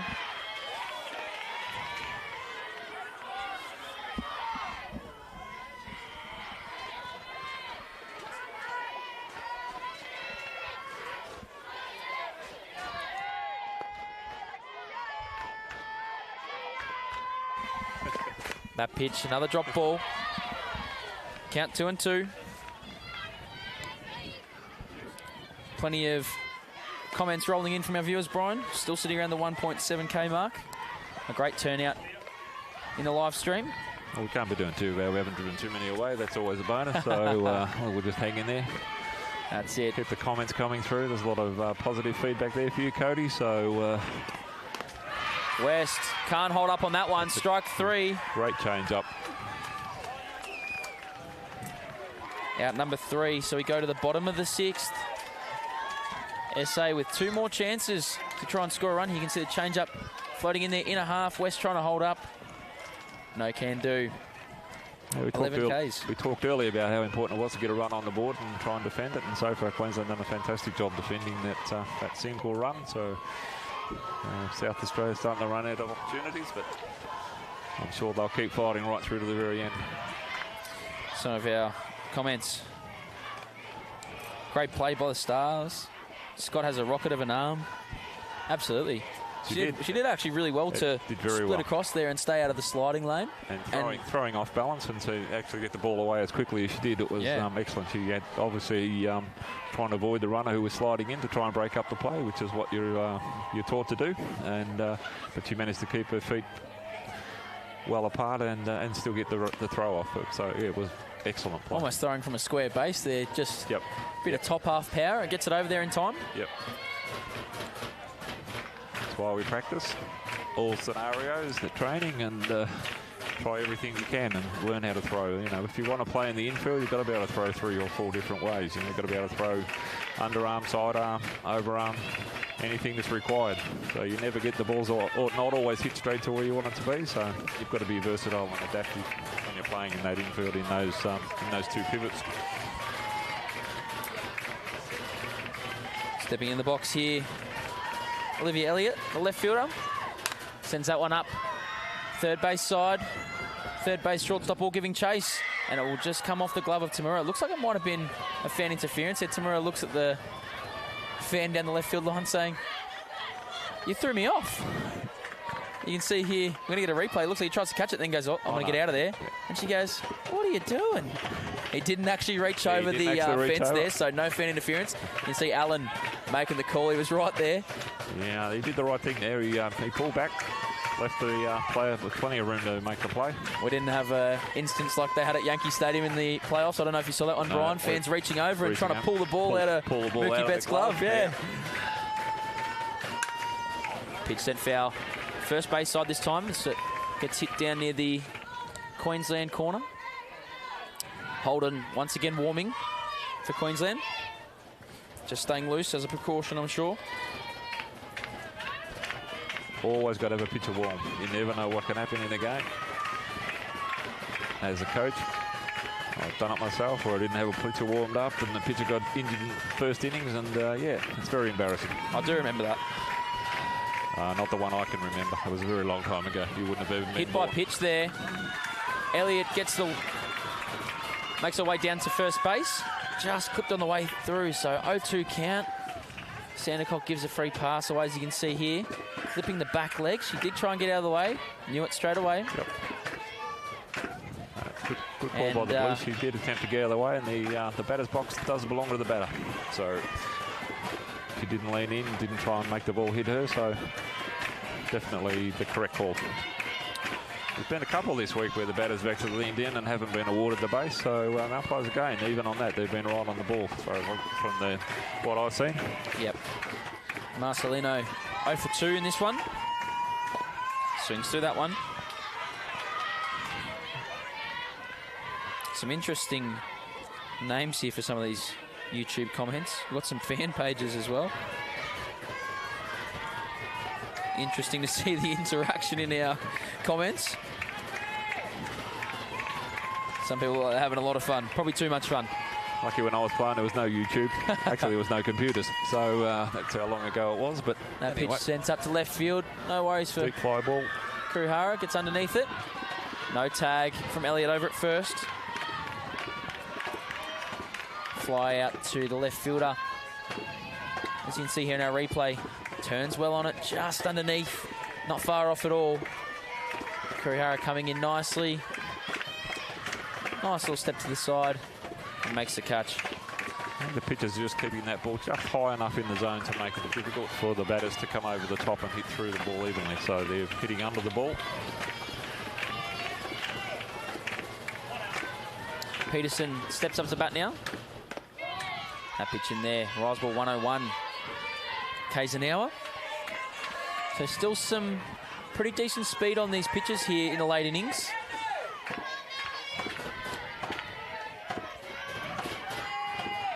Sandercock through 5 and a third. Elliott on first.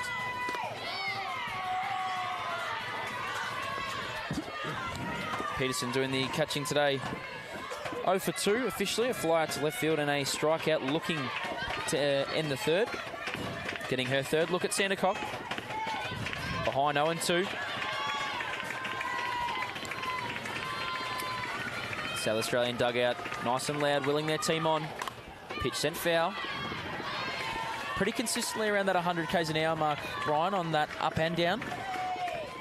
It's not so much the speed, it's the spotting of the ball. I mean, they're really throwing nothing across the middle of the plate. Everything's either inside or outside, and forcing the batters to probably hit pitches that they really don't want to. But it's been really good pitching and good catching. Not too many mistakes at all. Paul Valenti with a bit of a jab at you there when you said there was no YouTube back in your day. He says, was there electricity, Brian? There was electricity. It was... That's good from you, Paul. Probably battery operated, but there was electricity. 0 and 2. Sends that one foul again. Looks like Elliott might have been off for the pitch. Good shot of the fog rolling in here. Just ticked over 10 p.m. local time here in Melbourne. Around 21 degrees. It feels a bit cooler than that. I'm sitting here in a shirt with no jacket, so that's probably my fault. I was fortunate enough to remember to put my jacket in today, so more for the rain than the cool, but anyway. Some severe fog out there. Centre field camera clouding our view. It'll clear, as it always does. It rolls straight through. Holden, who was warming down the right field line, now coming back to the dugout.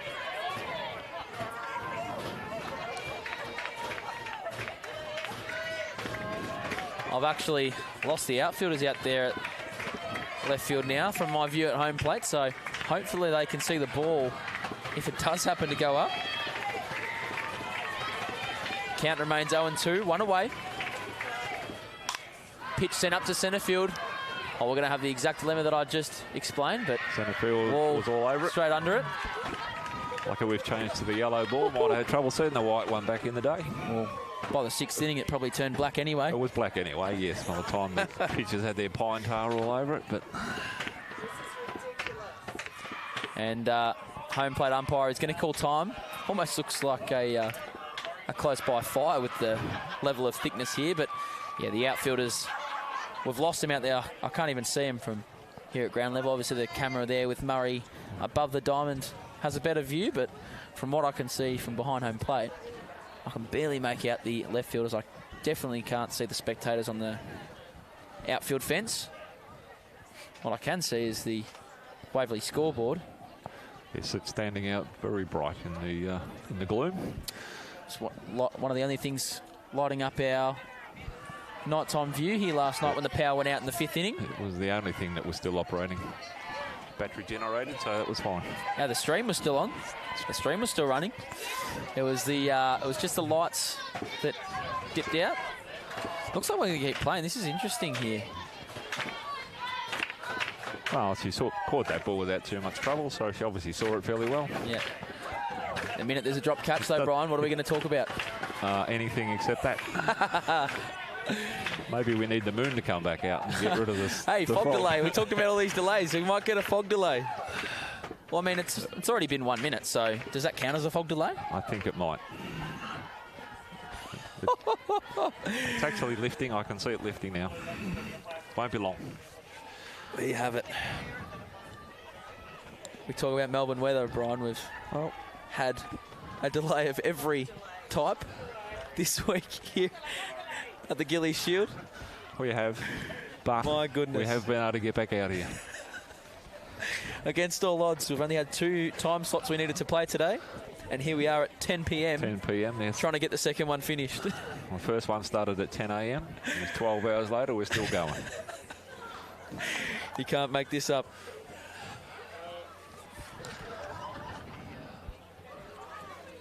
Put some high-vis vests on our outfielders out there, or else I can't see them. Somebody in the comments, can we get a big blower? Capital big. We need the wind. It's actually dead still. That's the problem, unfortunately. So the fog's just setting in and it's just hanging around at the moment. Jason Gardner saying, Melbourne, the 4 seasons on 1 day city. That's it. We've actually had 8 seasons today, Jason. We've cycled through them all twice. That is funny. But we need some head torches on these guys. We need head torches. I can see now. I can see the home run fence, so I reckon it's time. Yeah. Let's go. It's lifting. Here we go. Here we go. We're back. Shane Goodall commenting, you're not a real softball team until you've won in the Waverley Fog. As all the State League men and Open 1 women would know that play here at Waverley. Okay, we've got 2 out. Runner on 1. And you know what I certainly don't want to hear, Brian? That's any comments from the Canberra people complaining about weather. I can't have that out of them. We've had too many weather-affected nationals. No, they're experts. They were preparing diamonds after 14 inches of rain on the day. Absolutely. We won't take that away from them. No. So we'll resume here. Jessica Rohde coming to the plate. 0 for 2. A fly out to deep centre field her first time up, and a grounded to the shortstop her last time up. Would have been a base hit if hit to just about anyone else, but Tamura making a great play. Athletic position, coming in with intent and throwing over in time.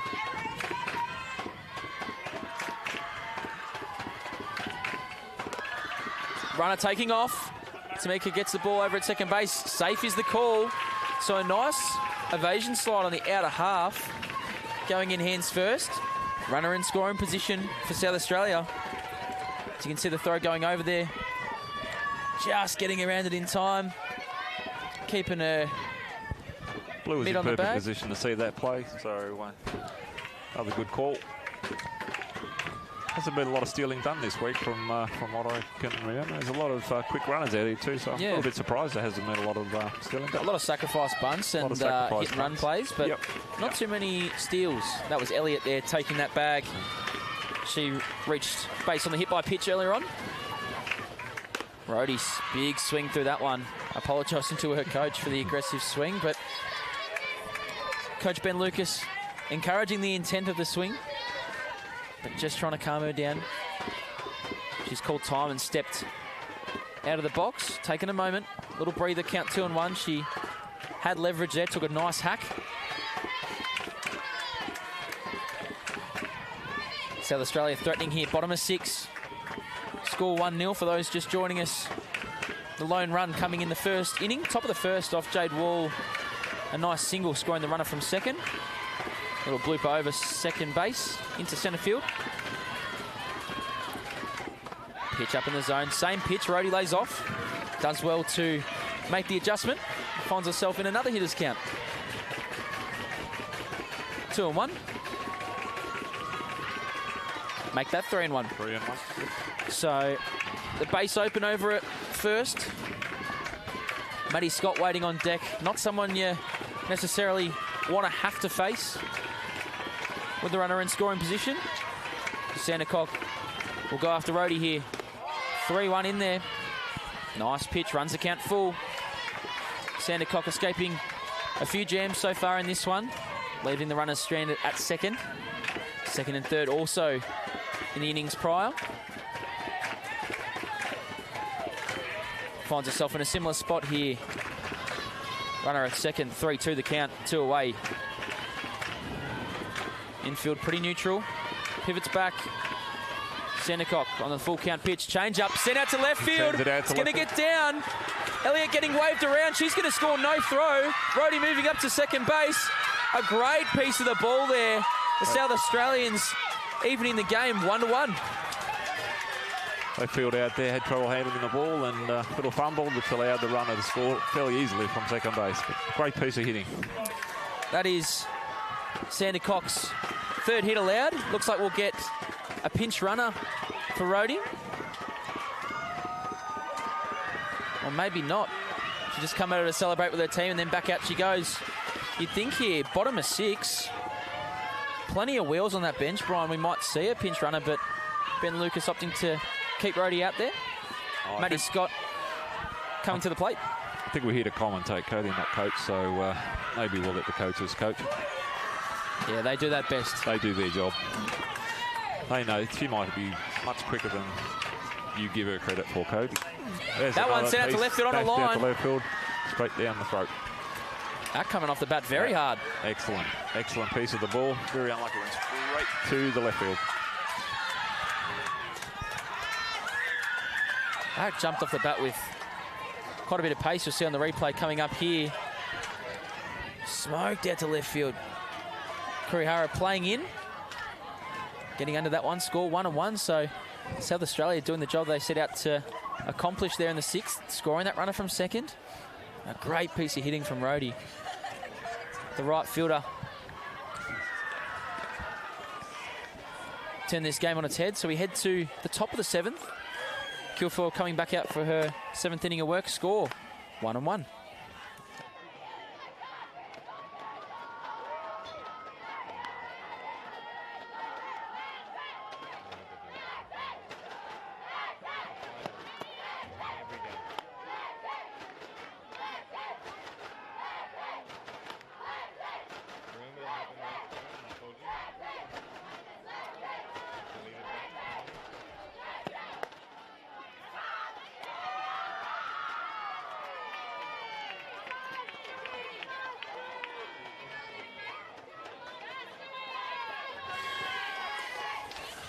Stewart stepping in the box for her third at bat. 2 strikeouts so far, 0 for 2.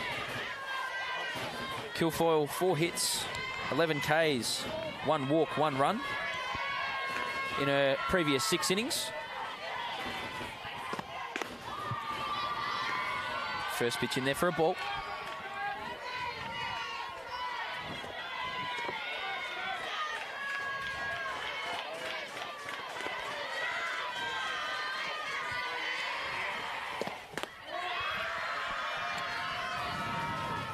Nice drop ball there from Kilfoyle. Count 1-1.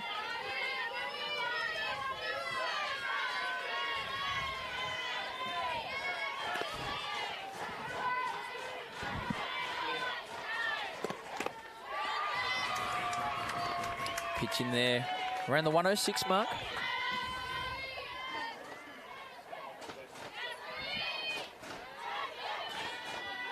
Kilfoyle sitting around the 108 mark throughout the week pretty consistently, so still up around her best stuff here, even through 7 innings.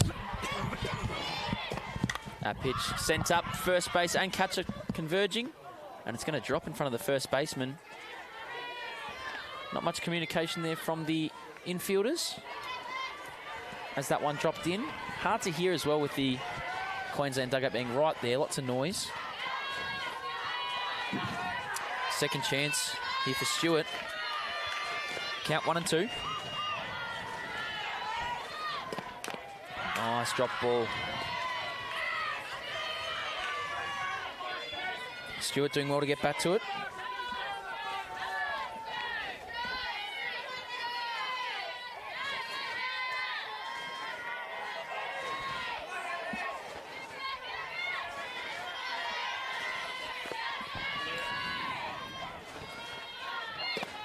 Again in the dirt. A little low that time. Stewart doing well to lay off. 6th pitch of the at-bat to come here. Stewart in the 6th spot leading off the top of the 7th, doing the catching again today, as she has for a majority of the week. Sends that one over to shortstop. Scott, good feet, sets, throws over, no issues there. Very tidy defensively is Scott. Retires Stewart, a good at bat. Coming in, staying nice and low, fielding the ball. Putting that glove down nice and early, nice and low. Coming up, making the throw. Some great footwork as well. Excellent, yep. Textbook out. Kurihara coming in 0 for 2, 2 strikeouts. Shapes bunt, doesn't get it down.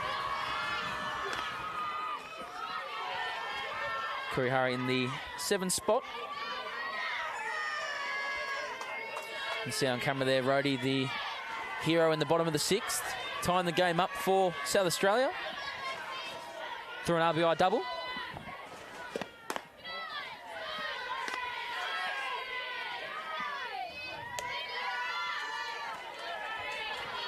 Kurihara, lots of speed. Breaks out of the left-hand batter's box very quickly. Bunt goes down, perfect just in front of the plate. Throws over in time, so catcher does well to get out. Peterson picked that one up. Fire over to first in time for the second out. Just died in the batter's box there, and made the play a little bit easier for the catcher. You like those ones just to roll out about a metre, just to give you that extra couple of paces as you're running down to first base, but just absolutely died. Would have been happy with that as a golf shot, to be honest.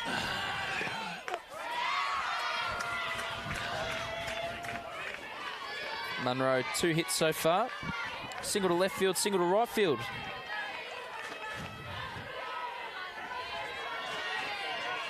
Poking that one out to right field last time up.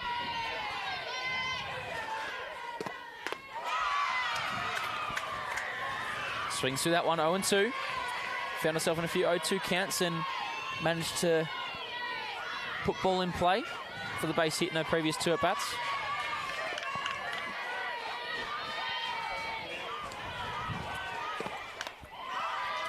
That ball fouled back behind the plate. Kilfoyle looking to put her away here, 0-2. Love to go in with a clean inning. Give South Australia the chance to walk it off in the bottom of 7. Munro's trying to battle away. Find a way on base. Oh, a pitch just on the inner half there. Catcher Peterson certainly thought so.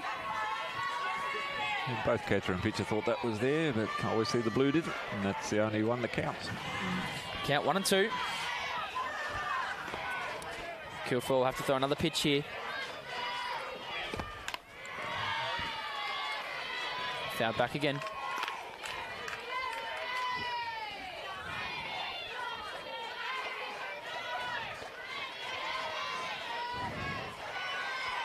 Munro doing well to stick around.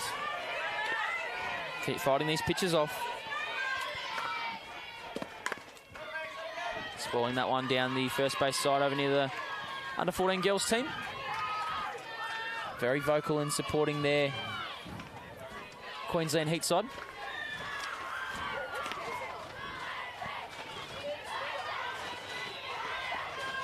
Score level 1-1, top of the 7th. A great final so far here at the Gilley Shield. The 1-2 pitch. Upstairs. Change up, just a mislocation there. Very solid turn of bat here by Munro, really making the pitcher work really hard, just hanging in there.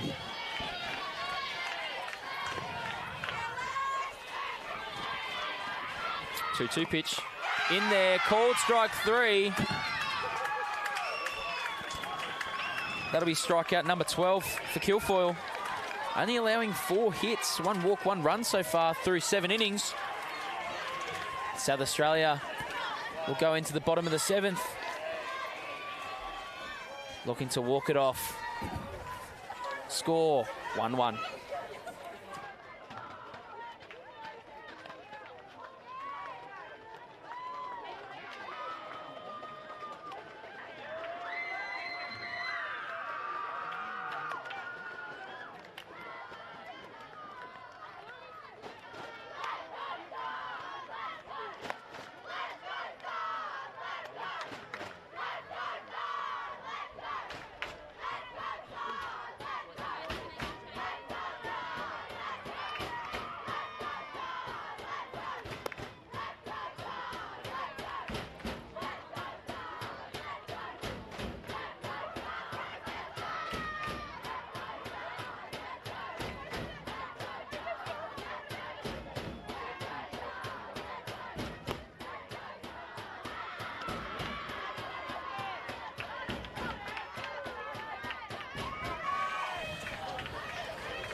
Bottom of 7. Those just joining us, first run of the game.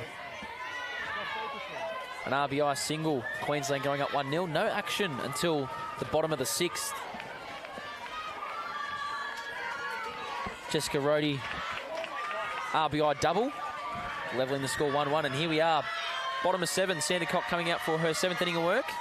A pinch hitter for South Australia. Scheduled was Callaghan. In comes Jorgensen. First at bat of the night for Jorgensen here. Takes first pitch for a strike.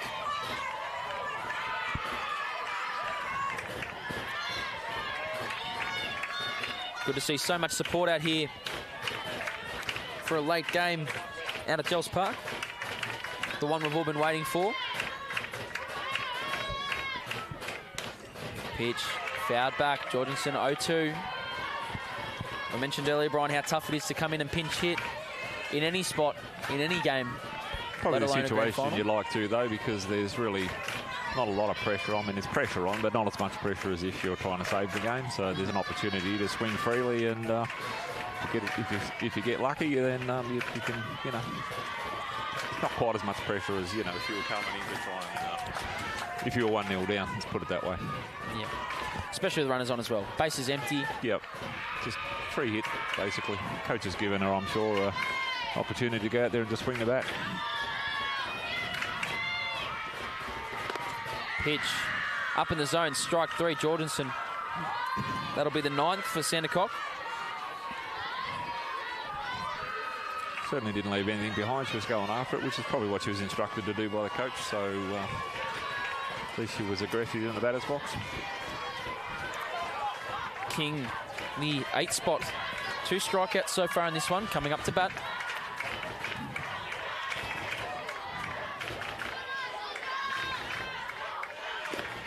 First pitch down. While I got the chance, we'd like to thank some of our commentators that have stepped into the box over the course of the week too. And Will Mansfield doing a bulk of the work. Shane Goodall, Joel Goodall, Stacey Porter coming in as well. We've had some members of the Softball Australia head office jump in as well for a couple of games. We've had probably sort of between 10 to 15 that have stepped in the box. So yeah, it's been excellent. And you've obviously done a number of games, Cody, and it's very much appreciated by Softball Victoria, and I'm sure everybody out there listening. And the Cody Smith fan club. I don't know who's made that YouTube name. Probably your sister. Oh, no, I think it'd be something different, not fan club. King here, 1-1. We shouldn't, of course, forget to thank our fearless leader, Joe Shutt, who's done a number of games. So thank you, Joe. Claire as well. I'm sure there's a There'll be someone you'll have forgotten, but everyone that has helped out, thank you. Yeah, you're not forgotten intentionally, but obviously some of us stepping in and out, only being here certain times throughout the week. So everyone who has done that throughout the week, a great job. We'll save the thank yous till later. Pitch up in the zone. King swings through. Second strike out of the inning. Sandercock doing a great job. Officially in double digits for Sandercock. Number 10. The 9 spot hitter, Fidge, coming in. 2 strikeouts in the game so far. 1 looking, 1 swinging. She'll get a crack here. Her 3rd look at Sandercock. Only surrendered 3 hits so far in the ball game. A tight pitching affair. It's certainly been a good pitching duel by both pitchers. They've been very consistent. Hasn't even been a lot of balls thrown from my memory. I haven't actually been keeping count, but I think they've just been throwing strikes, working the batters, keeping the batters off balance. So I think it's been a great pitching duel by both pitchers. Certainly working ahead. We mentioned earlier the common theme throughout the week is the nature of the games. All tight scores. Pitchers doing great jobs limiting the offense. That pitch sent up out to right field. It's going deep, doesn't have enough on it. It's off the fence. A great shot there from Fidge. Off the top of the fence. It's hard to see with the fog from our vantage point, but nonetheless, a stand-up double. Not far away at all, Cody. Almost a walk-off. The perfect scenario. But That had me excited there, Brian. A little bit hard to see out there, unfortunately. The fog's just rolling in, which is what we need. But there's the replay. Let's see the ball. The Vicks out there with their hands up. With their hands up. Oh, top of the fence, about Brian. A foot above the top of the fence. Oh, my goodness. Okay, now we've had an intentional walk. Not far off at all. Not far off. A game of inches, isn't it? Wow. Game of inches. So, okay, now the lineup turning over. Diaz getting the intentional walk to create the force out. So runners on first and second, 2 away.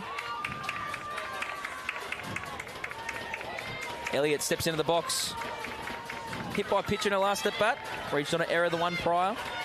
A fielder's choice in her first one, so now her fourth look.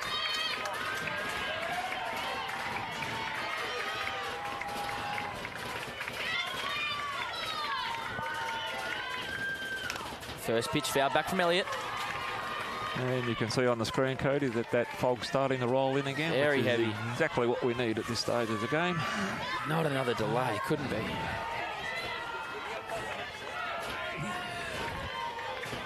I'm getting goosebumps. I don't know if it's the weather or the moment, but I'm there for it. You're just getting excited, Cody, I think. So too. It's been a great game. Wall just in front of our centre field camera there. We'll talk you through. Ball in. Sent out to left field. Is it going to land?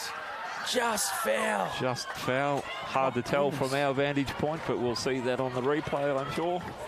Maybe. Off the bat, it's anything to the outfield we're really struggling to see behind here. We've got a little monitor in our commentary position. You can see here on the replay, sent down the left field line. It would have been it's in now. Oh, no, it's gone foul. 2-3 balls foul there. Count 0-2. Elliott doing a great job.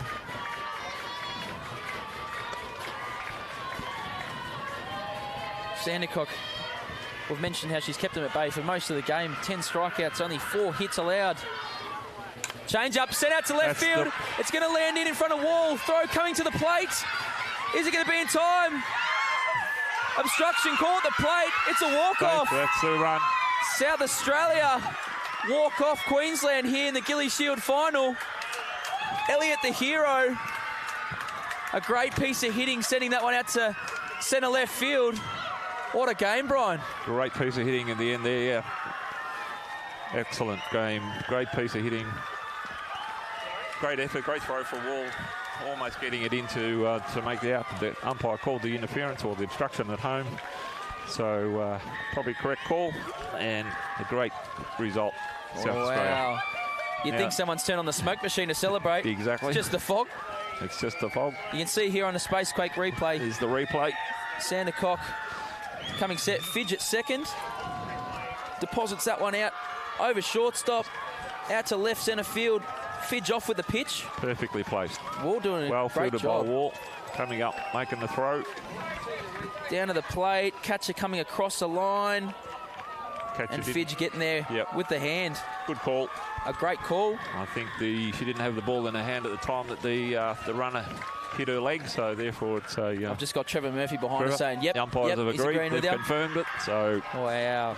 There we go. What a great result there for South Australia. And plenty of fans down the left field line, the 14 girls, the parents and supporters great all camera cheering them work on. too then, that was fantastic. Great camera work by the cameraman up there, good job. Good on you, Murray. Great work. Wow, so what a finish. Queensland coming in together. Won't take anything away from their campaign and what they've done here this week. Sandercock through that game. 5 hits, 10 strikeouts, 2 runs through her 7 innings of work. As they shake hands after that one. Yeah. We will have the presentation coming to you very soon for those who want to stick around. A few thank yous while we've got a moment here. Soppel Victoria and Waverley for their organisation. Countless hours put in prior to the tournament and obviously during as well. Early mornings, late nights. Making sure everything's sorted out as South Australia once again celebrate here down the third base side. We've had volunteers from multiple clubs step in and assist the Waverley members, so we'd like to thank all of those. Obviously not enough time to thank each by name. The umpiring crew for the work they've put in throughout the week. All the officials, the players themselves, coaches, the rest of the staff, and everyone who's made this week possible here down at Gilley Park. A very successful campaign with the Open Women's Gilley Shield and the under-14s. It's been a great week, and as I say, it takes an enormous amount of work to put something like this together, and a double round for the girls, so there's a really substantial and significant number of games to be played, and other than today, the weather's been really kind to us and we haven't really lost too many games, so it's been an excellent event. Obviously we've got the Gilley Shield here again next year, so we'll live and learn from it, try and make it an even better situation next year. But I think that overall organising committee and everybody's done a really great job. So pretty hard to beat, Brian. I think so. And all the people up in the canteen that keep us fed all day, every day, well done to them. And a lot of those are just volunteers. As we know, our whole sport is absolutely reliant on volunteers, and they do a fantastic job. And once again, thank you, Cody, for all the work you've done during the week. It's been great, and I've a lot of positive comments and feedback on your efforts during the week, so thank you. Still haven't decided the potato cake bake, though, whether we scallop potatoes or scallop whatever it is, but we didn't actually get a result there, I don't think. But something to look at next year, get in the poll, the YouTube comments. We can actually do something next year when we have a rain delay.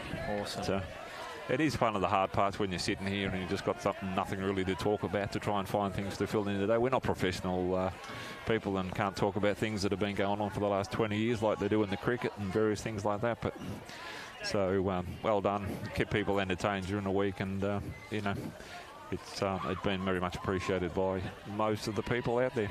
No, thank you very much, Brian.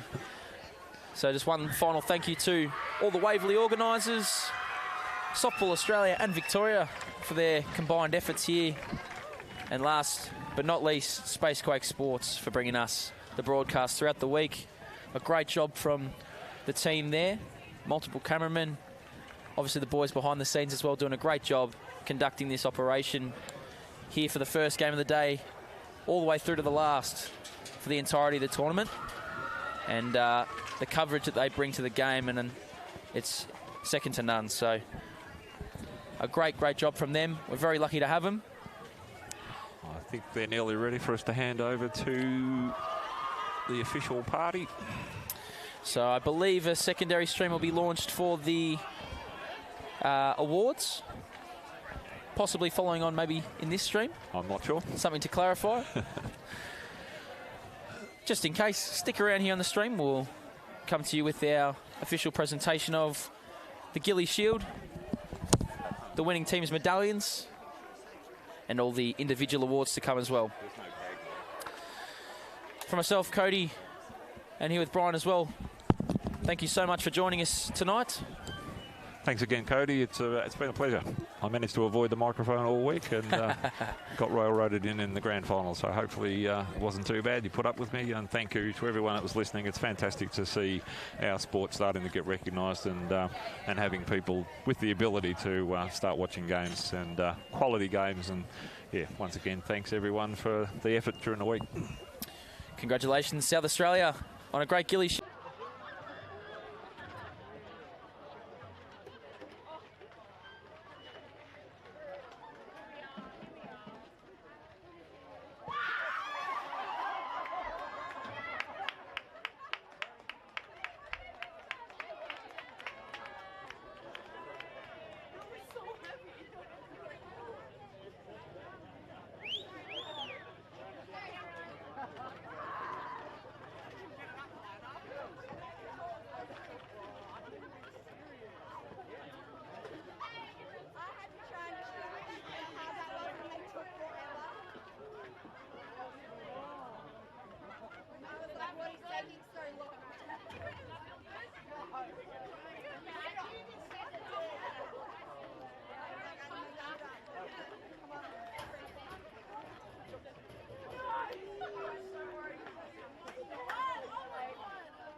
For those who are still with us, The presentation's confirmed to be on the end of this stream, so no secondary stream launched just for the presentation. So stick around. Team presentations of individual award winners and the Gilley Shield to come here in the next 5 minutes.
you so much for your patience. We are delighted to welcome you to the closing ceremony for the 2025 Open Women's National Championships, the Gilley Shield.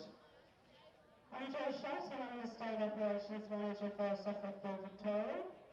We've had a fantastic week here despite the weather, which has caused various challenges, but everybody's handled them beautifully and we've made it here to the opening ceremony.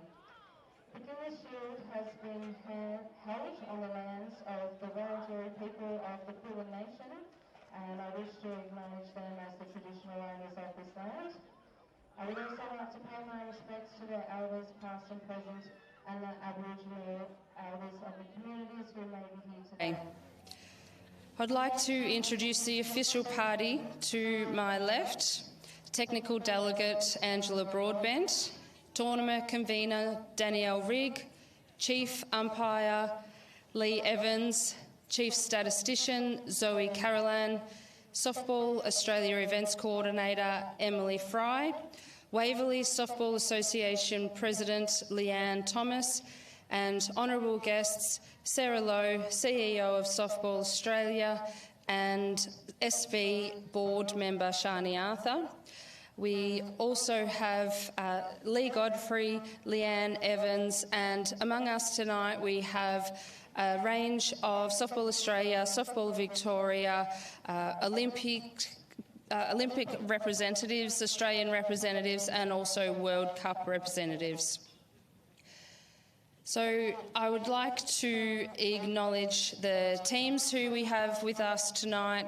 We have New South Wales, South Australia, Victoria, Western Australia and Queensland, and also obviously participated in this tournament, Australian Capital Territory, ACT.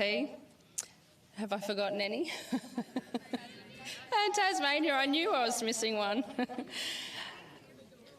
So thank you to all the teams for your dedication and sportsmanship throughout the championship. Your effort has made this tournament unforgettable. We recognise the hard work of our umpires, especially our Chief Umpire Lee Evans, for your professionalism and ensuring fair play and sportsmanship was upheld throughout the tournament. So I'll now invite Lee Evans to come and do his presentations for the umpires. Thank you, Jo. Over the course of the week, we've assessed 2 umpires for National Level 6 umpiring accreditation, and happy to call up Nicholas Bieshel. Nick.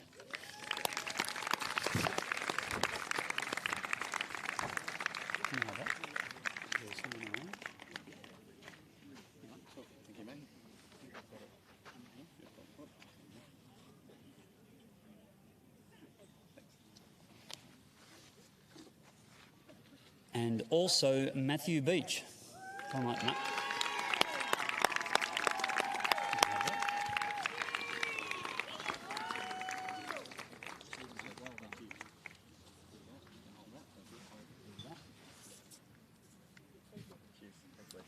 Did you want to say anything else? No, you're good. Thank you very much, Lee. So a special thanks to our statisticians, led by Chief Statistician Zoe Carolan, and to the volunteers, including the grounds crew and the canteen team, led by Leanne Thomas and Anita Palmer. A special mention to Diana, our volunteer import. If I could just take a second to get everyone to please, I think some of the groundsmen are still here, could we please give them a particular round of applause because they've been just fantastic in these extremely challenging conditions that we've had some throughout the week. Quick thanks to Spacequake, Jared and Murray for their streaming and the volunteer commentators that we've had step into the microphone throughout the week and provided their inserts and expertise. These crew have been amazing. Thank you, guys.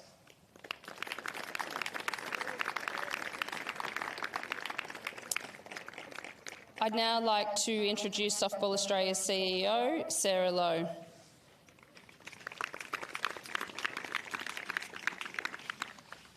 Thank you, Joe. What a wonderful game. I am so blessed to be the CEO and get to watch these amazing games. And someone kept saying to me it's going to go right down to the wire, and I couldn't have been more impressed with the way the game was played and right to the last minute. So congratulations, South Australia. You should be really proud. I think you should be a bit disappointed, though, because I noticed that you didn't quite get the whole Gatorade bottle on your coach. It was only half of it, so you'll have to do a better job straight after this. Commiserations to Queensland. What an amazing team, and congratulations to your coach and the players to get to this point, and to the rest of you. Really well done, and we welcome you here to Victoria as well. A couple of thanks from me. If we could ask Leanne, who's the president of the Waverley Association, to please come up and just to accept a certificate of our appreciation. Leanne and her committee have been amazing. I've got to know them over the last 18 months since I've started, and I love coming out here and to see the way this tournament was put together, and I know how much effort was put into. I'd just really like to thank all of you, and congratulations. Great, thank you. I'll just take the photo.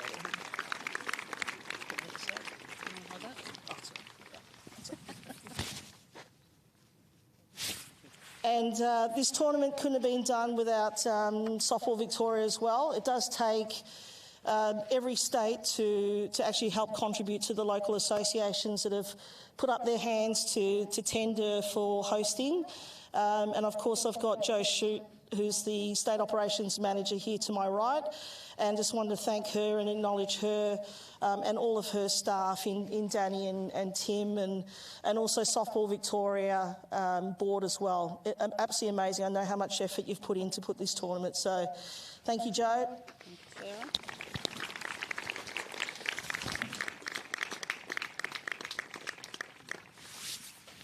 Great.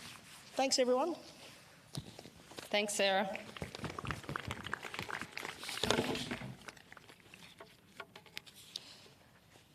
So we'll now move on to the award presentations.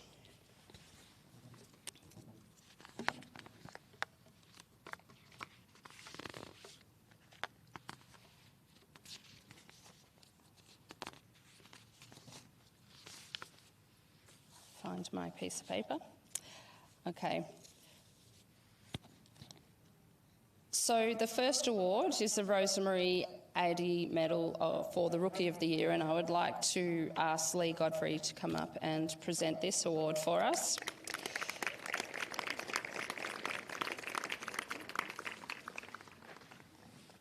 So the Rosemary Addy Medal for the Rookie of the Year is awarded to an Australian citizen and is someone who has played in their first Open Women's National Championships. For the 2025 Rookie of the Year goes to a person who had 36 at-bats, a batting average of 306 and a fielding average of 929. Congratulations, Nicole Conacher.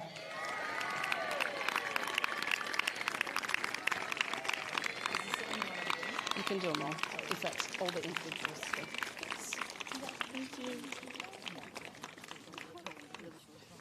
Congratulations. I'm going to give you a handshake. Well done.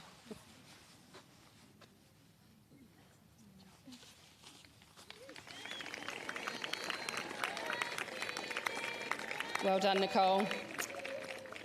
The Best Pitcher award is the Lorraine Woolley Medal, which is awarded to someone who has pitched at least 30% for their team's defensive innings. The Lorraine Woolley Best Pitcher Award for 2025, having pitched 30.3 innings for 5 wins, 28 strikeouts and an ERA of 0.462. The winner of this year's Lorraine Woolley Award is Lexi Kilfoyle.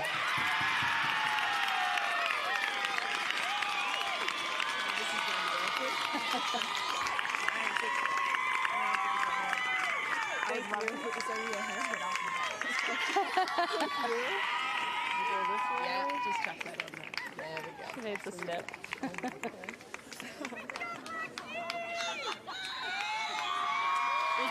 Well done.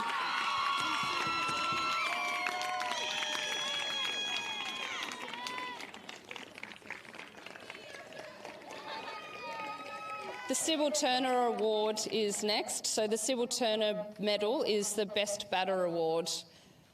This batter had 31 plate appearances, 29 at-bats with 16 hits for a batting average of 645, including 7 RBIs. The 2025 Sybil Turner Medal from New South Wales is awarded to Michelle Cox.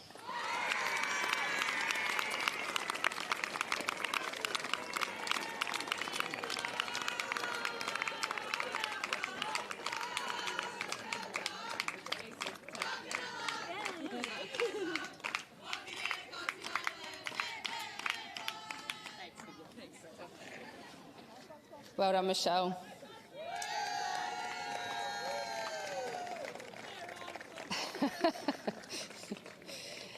The Midge Nelson Medal for MVP of the tournament is presented to a player that has played 60% of their games offensive and 60% of their team's defensive innings. This player had 33 at-bats, which included 15 hits and an average of 455, with an on-base percentage of 543. She's batted in 16 runs and hit the most, being 3 home runs for the tournament, as well as a fielding average of 978. This year's MVP, also from New South Wales, Jenna Trim.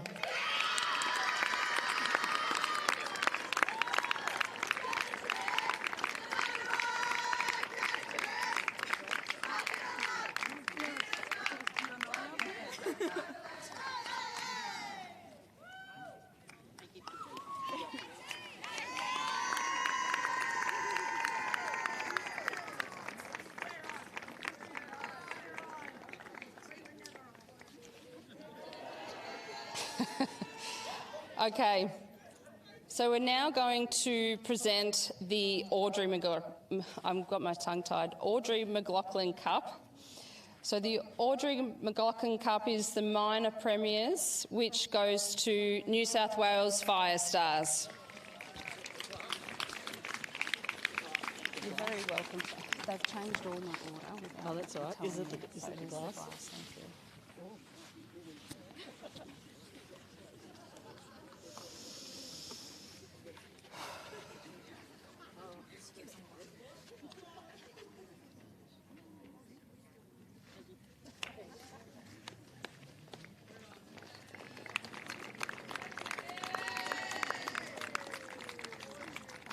Thank you, Lee.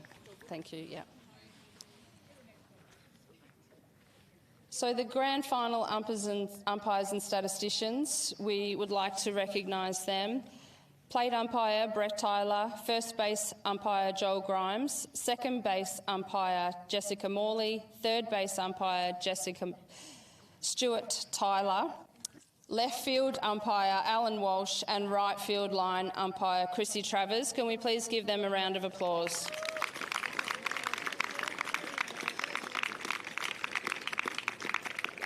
And our statisticians for the grand final game, official statistician was Jackie Campbell, technical Jim Giles, assistant statistician Christine Hill, and technical support Helen Edwards.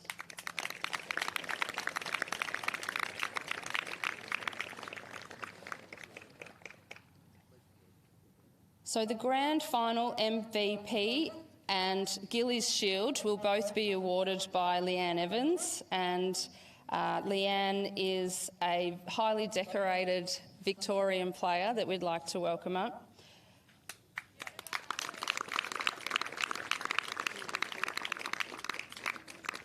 So the MVP for the grand final had 12 Ks, only had 1 base on balls, gave up only 4 hits and 1 earned run. This year's grand final MVP from South Australia, Lexi Kilfoyle.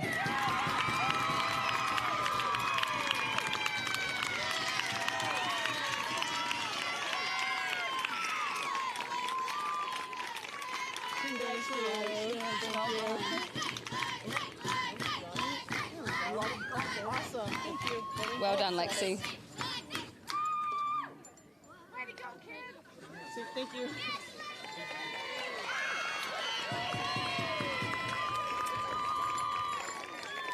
So we would now like to invite the South Australia team captain to say a few words and announce the team players.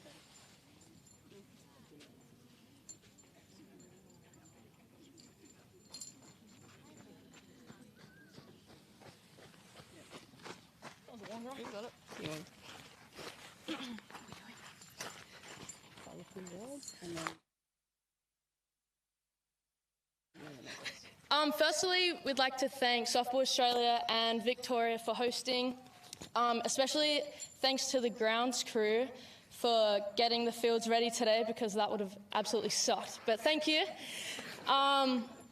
Thank you to all the officials and umpires for putting on such an amazing week. We couldn't have done it without any of you. Thank you to all the teams for putting on an insane competition, especially Queensland. What an amazing game. Yeah, that was just amazing softball to watch and be a part of. To our fans, especially the under-14 girls, thanks for coming out.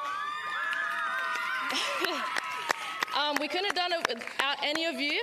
To our team, our coaching staff, we've worked so hard this whole week, and it paid off tonight. So proud of everyone. And yeah, go Stars. We say the name. Lexi. So if you'd like to come, just say... Oh, if you'd like to come and grab a medal, please run this way. Lexi, just this way. Liv. Nearly. Oh, I don't know. Nearly. Reagan Diaz. Paige Smith. Ruby Fidge. Georgia King. Jess Rhodey. Shock. Short stack. Jay Jensen. Sophie Roberts. Bree. Sorry. Abby. Do I call that name? You do. Oh. Nikki. Sue. Ben. Kelsey. Justina. Millie. Maddie.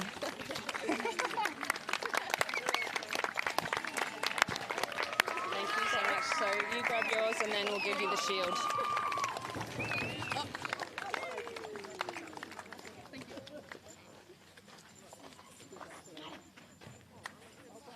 Shani.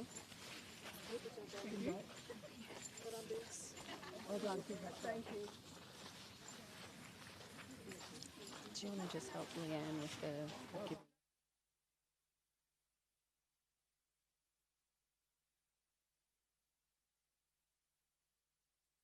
Board member from Softball Victoria, Shani Arthur, will now present the Gilley Shield to the captains.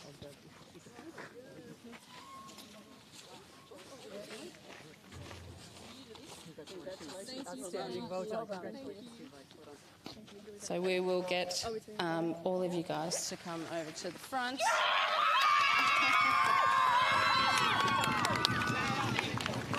Jump in this way.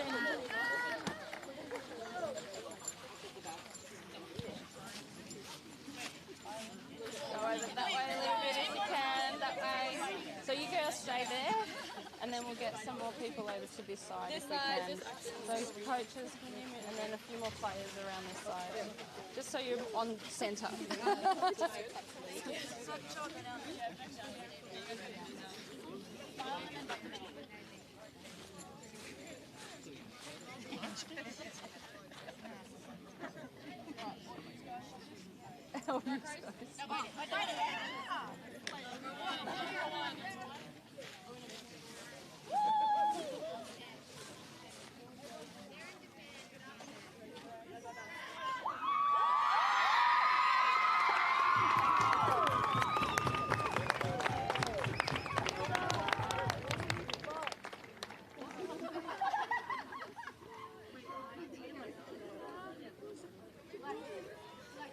Well done and congratulations once again, South Australia Stars.